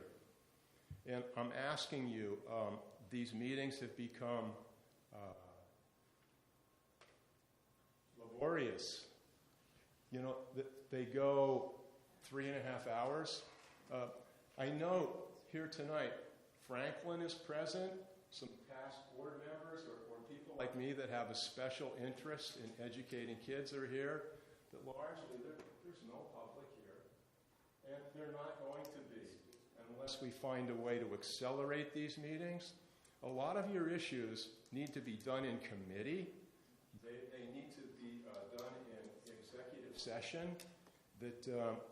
These meetings shouldn't be 3-4 hour town meetings. They should be an efficient display of a body of 9 that are reasonably on the same page, that have taken care of their issues somewhere outside of this public setting.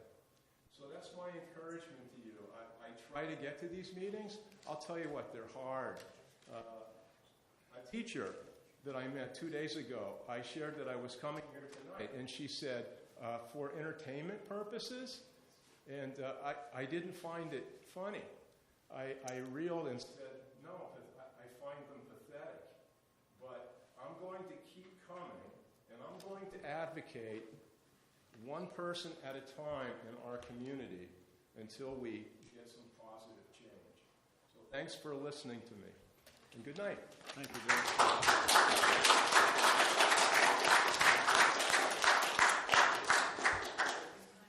Mr. Slumsevich? I want to address the last board meeting. as everybody knows, there was an appointment to our board. We have 8 board members up there who were voted in. We have 1 who was appointed, who sat before a judge under oath. If you would like, Mrs. Spinelli, I have your testimony. If you pass it on, and you'd like to review that again. The words in your testimony were you were going to unite this board. You have sat here and said, when Dave plays nice, you'll play nice. I would think the Honorable President, Judge Nanovic, would be very disappointed in them words. You have been very unprofessional in my knowledge or at a board meeting where you had a conflict with Joey Beers at a committee meeting, and you have sat here and said that you were disappointing yourself, or however your words were. I don't want to put words in your mouth, and said you were having a bad day, and that you did some soul searching and remembered your testimony. And I thought I was under the impression you felt bad about that, and you were going to become more of a uniter than a divider. But again, addressing that, you are an appointed board member. At the last board meeting, you made an allegation that several people in the audience, including myself, were mindless puppets doing assignments for Dave Bradley. I'm here to clear the record. You shake your head no all you want. It's recorded. It's on recording. You stated when I stood up that I was being a puppet for Dave Bradley. The real fact is, I'm ashamed of you to say things like that as an official sitting on our board. I would also like to state for the record that I've had less than a dozen conversations with Dave Bradley. I have never met Dave Bradley during the campaigning. My first official meeting with Dave Bradley took place right in this building at the December meeting. It's the first time I ever laid eyes on him. Like I said, I've never done an assignment for Dave Bradley, nor has he ever asked me to. I wouldn't. My opinions are my opinions, and they're strictly my opinions.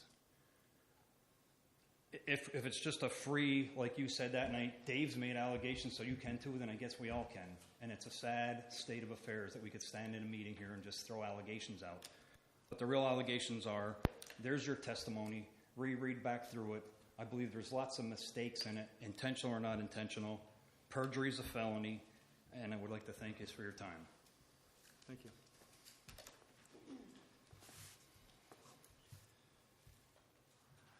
Next regular board meeting is scheduled for Monday, August 27th, 2018 at 7 p.m. I will entertain a motion to adjourn. Motion. Stephen Holland. David? Is there going to be an executive session prior to that? Yes, that'll be on the agenda. 6 o'clock. At 6 o'clock. All those in favor of adjournment, say aye. Opposed?